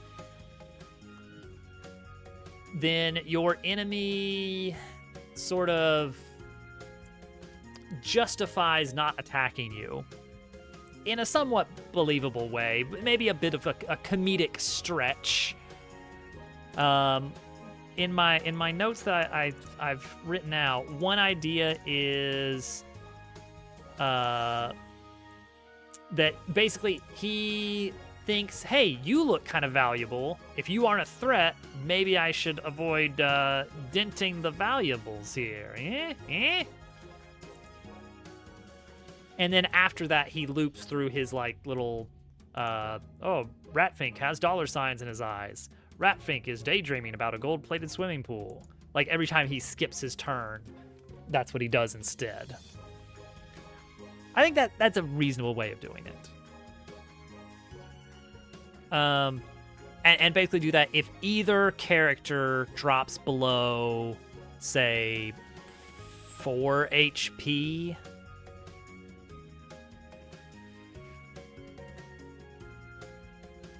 Like, assuming you're dealing 1 damage at a time. Okay, maybe 3 HP. Then he'll start skipping his turn. He has a gold swimming pool? No, he wants a gold-plated swimming pool. He wishes. All right, so let me pull the code over here so you guys can enjoy this bobbing rat here. Boing, boing. And you know what? Let's get the battle theme going.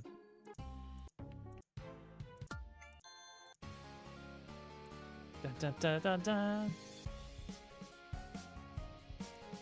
Crank the audio up a little bit. There we go. Dun, dun, dun, dun. All right.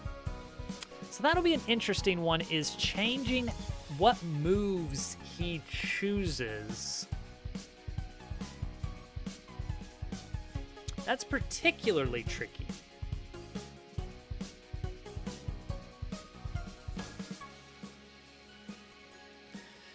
I'm doing this as signals, where the battle system is sending signals over to our special events for the battle so that things can get interrupted. So like if you have defended, then Cat is basically going to say, "What are you doing? Start attacking."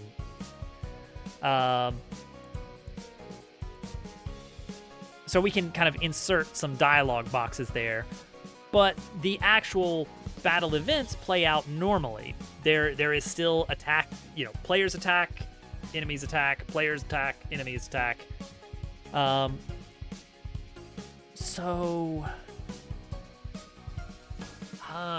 So we need some way to actually edit the flow of battle a bit.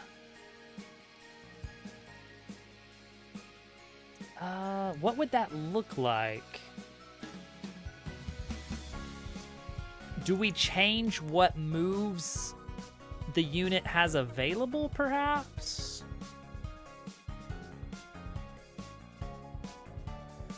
That's an option.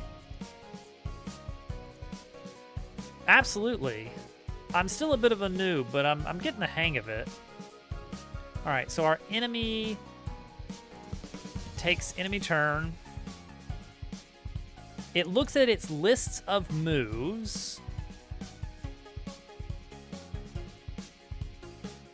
For each move, it checks to see, are there any valid targets? And if so, are there any special requirements that I'm not fulfilling? And that could be things like, oh, you can only use this after the third turn of battle or something. And then we create a list of available moves from that. And then we pick a random available move, and then we perform it. So...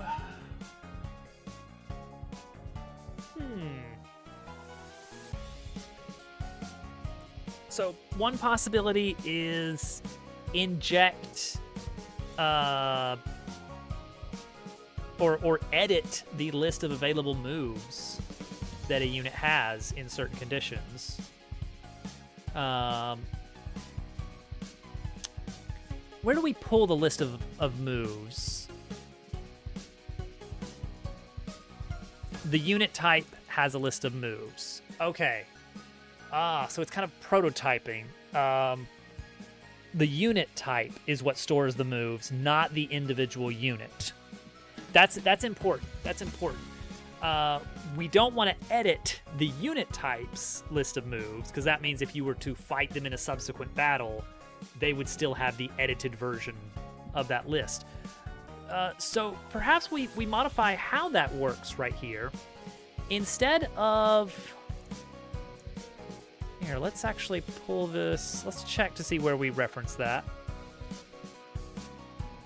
Menu.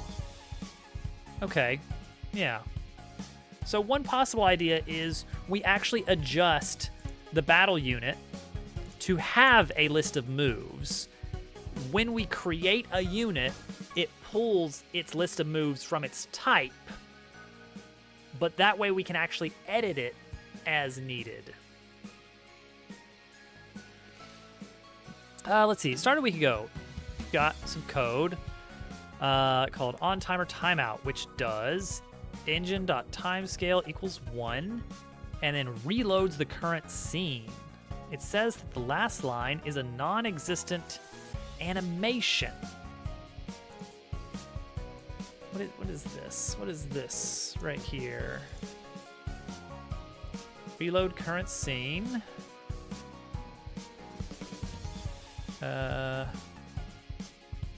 Reload current scene.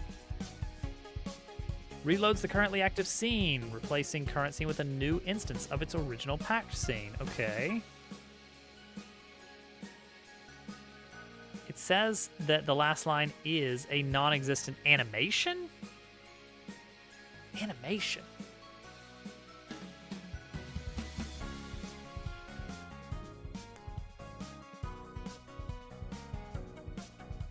So I'm assuming you're calling this from a timer that is hitting its timeout. Engine time scale is 1.0. That is, you are resetting the time scale because maybe because you're doing some kind of slow motion, like on death, switch to slow motion for X amount of seconds, and when that timer runs out, set everything back to regular speed and reload the scene. I'm assuming that's what we're looking at, is that one little piece. Non-existent animation on reload current scene.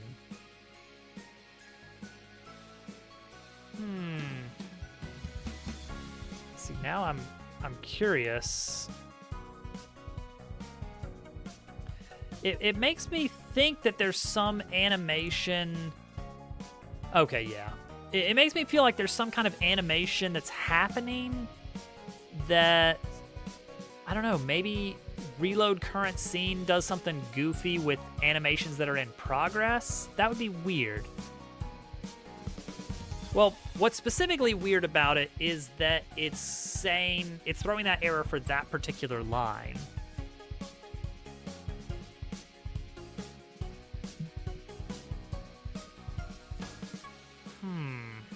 Non-existent animation. Is that the whole error message?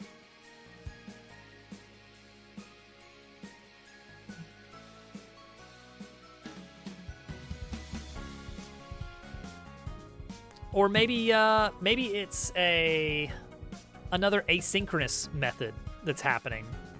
Oh, it just shows up in the debug area. Yeah, I wonder if it's if it's like you've triggered a delayed animation, like, okay, play this animation after 2 seconds have passed. And that's like bridging the gap between the first instance of the scene and the reloaded version. That's kind of what it smells like, but I don't know, that'd be unusual. All right, so we're gonna change battle units to have a list of moves. And then in our battle manager, when we instantiate a single unit, unit type, we're gonna say unit.moves equals, we need to make sure we make a copy and not use the original.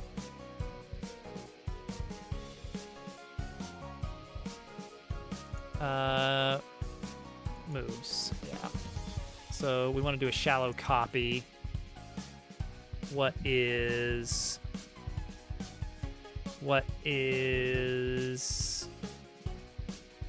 the function name for that?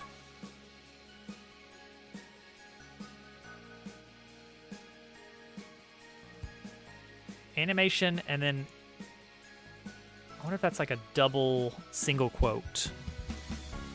Animation doesn't exist.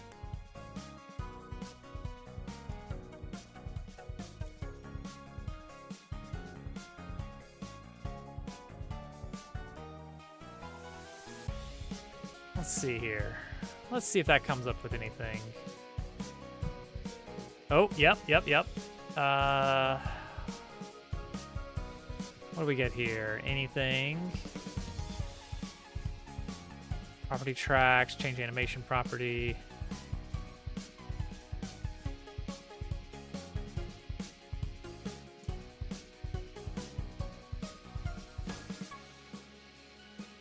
Still creating placeholder tracks in the animation player, which was attempting to change animation to an empty string. Okay. Most of the cases I'm seeing with this error message, definitely something with an animation player, but the question is why?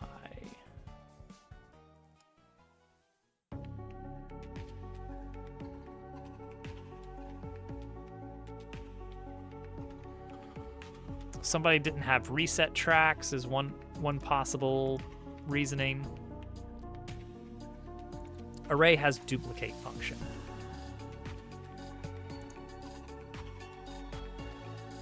There we go, just like that. Okay, so there's moves. And And now for getting our list of moves, instead of using partner type, oh wait, actually that's okay. That's in the pause menu. This one, instead of using unit type moves, we're using unit.moves. And then this one, similarly, just use the unit moves. And then this one,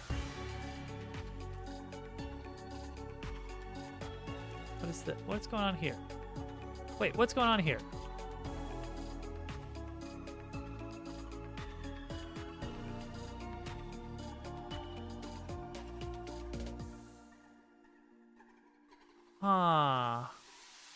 I think I failed to set something up.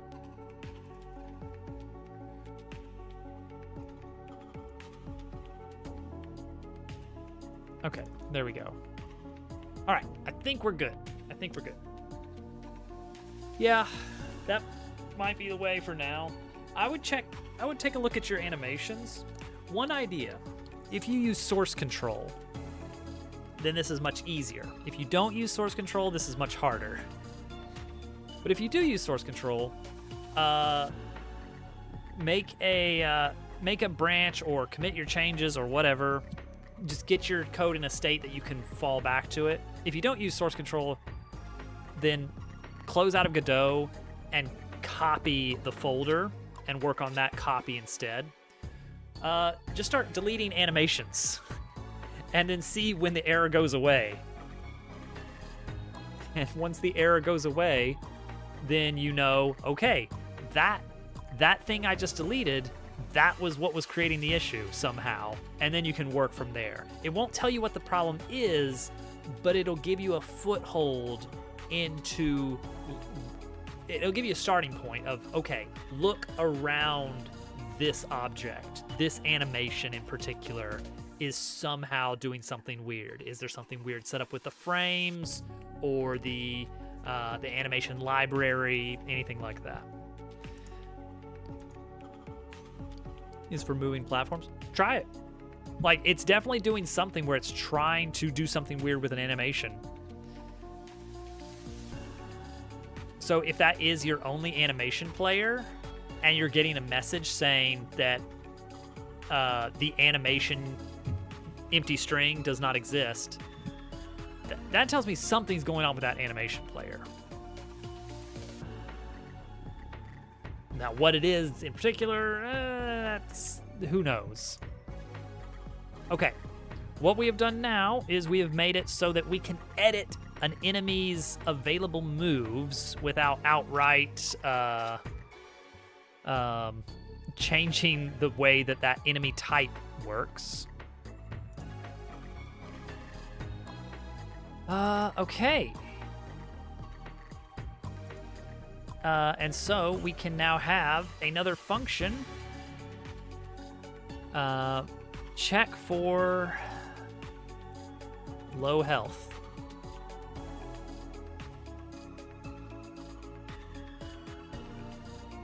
It was the moving platforms. Okay, so now that you've got that, now you try and figure out, like, okay, is there something I don't understand about how animation players work, how they're supposed to be set up? Do I have, like, a drop-down, like, what would it be? What could it actually be, realistically? Do I have any animation players I can access? This guy has an animation player. It wouldn't be current animation, I don't think.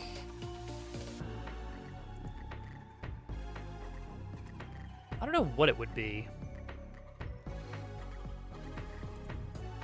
One thing that comes to mind is, like, I wonder if you could have...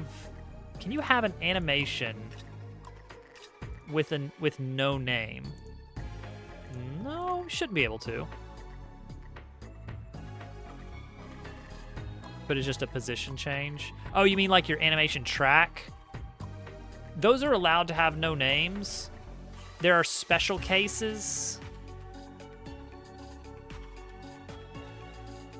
they're special case animation track types like 3D position, 3D rotation, and stuff. Which, personally, I've had a lot of issues with those just not working. So I've kind of gotten in the habit of always using property instead of the other stuff. I know that the 3D position and 3D rotation, they take up less space. The actual file compresses the data very nicely. But I don't know. It keeps throwing weird issues for me, so I've kind of become averse to using them. All right. So what we can do is we can check for low health after each action. Using the keyframe thing in the panel on the right. Yeah, that should be fine. I haven't really... This is weird. I have not really done anything in 2D in Godot. I mean, I guess I've done 2D scenes for UI and stuff, but I kind of skipped straight into 3D. Part of that is I had a little bit of familiarity, at least, with engines, just standards within engine UI. So I was like, all right, I know what I'm getting into when switching to Godot. I should be able to figure this out pretty quick. And yeah, actually, Godot made it pretty quick to learn. I'm quite satisfied with that. It was very easy to pick up coming from other engines. Let's see here.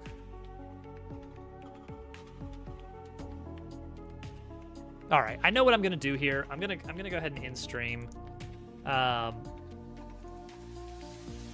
The idea is we're gonna have a list of things he can say or do.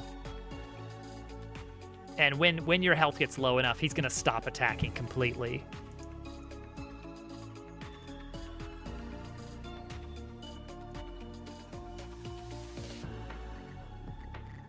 Coding the simming, that's good, that's good. All right, all in all, I feel like this worked out pretty well.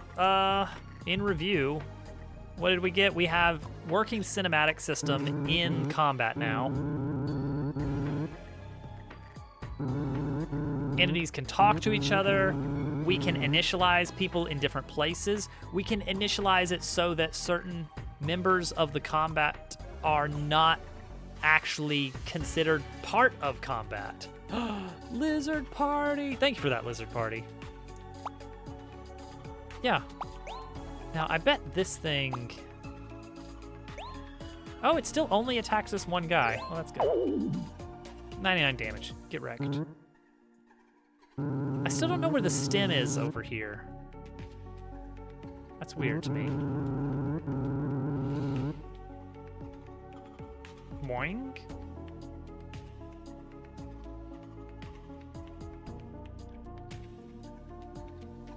All right, cool.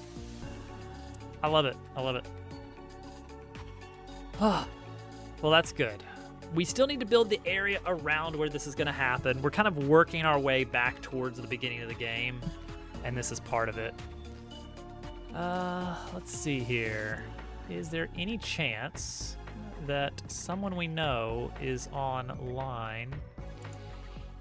While D is on, we could just go raid D again. Let's just raid D again. Oh, she just got a raid.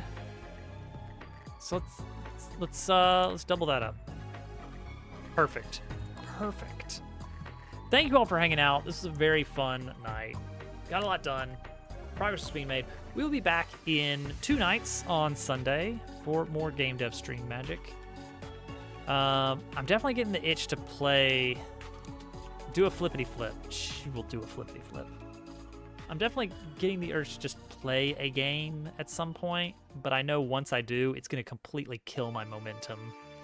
So we gotta get whatever we can done while we've got the spirit of things. All right, everybody, have a good night, have a good weekend, and I will see you next time. See you then.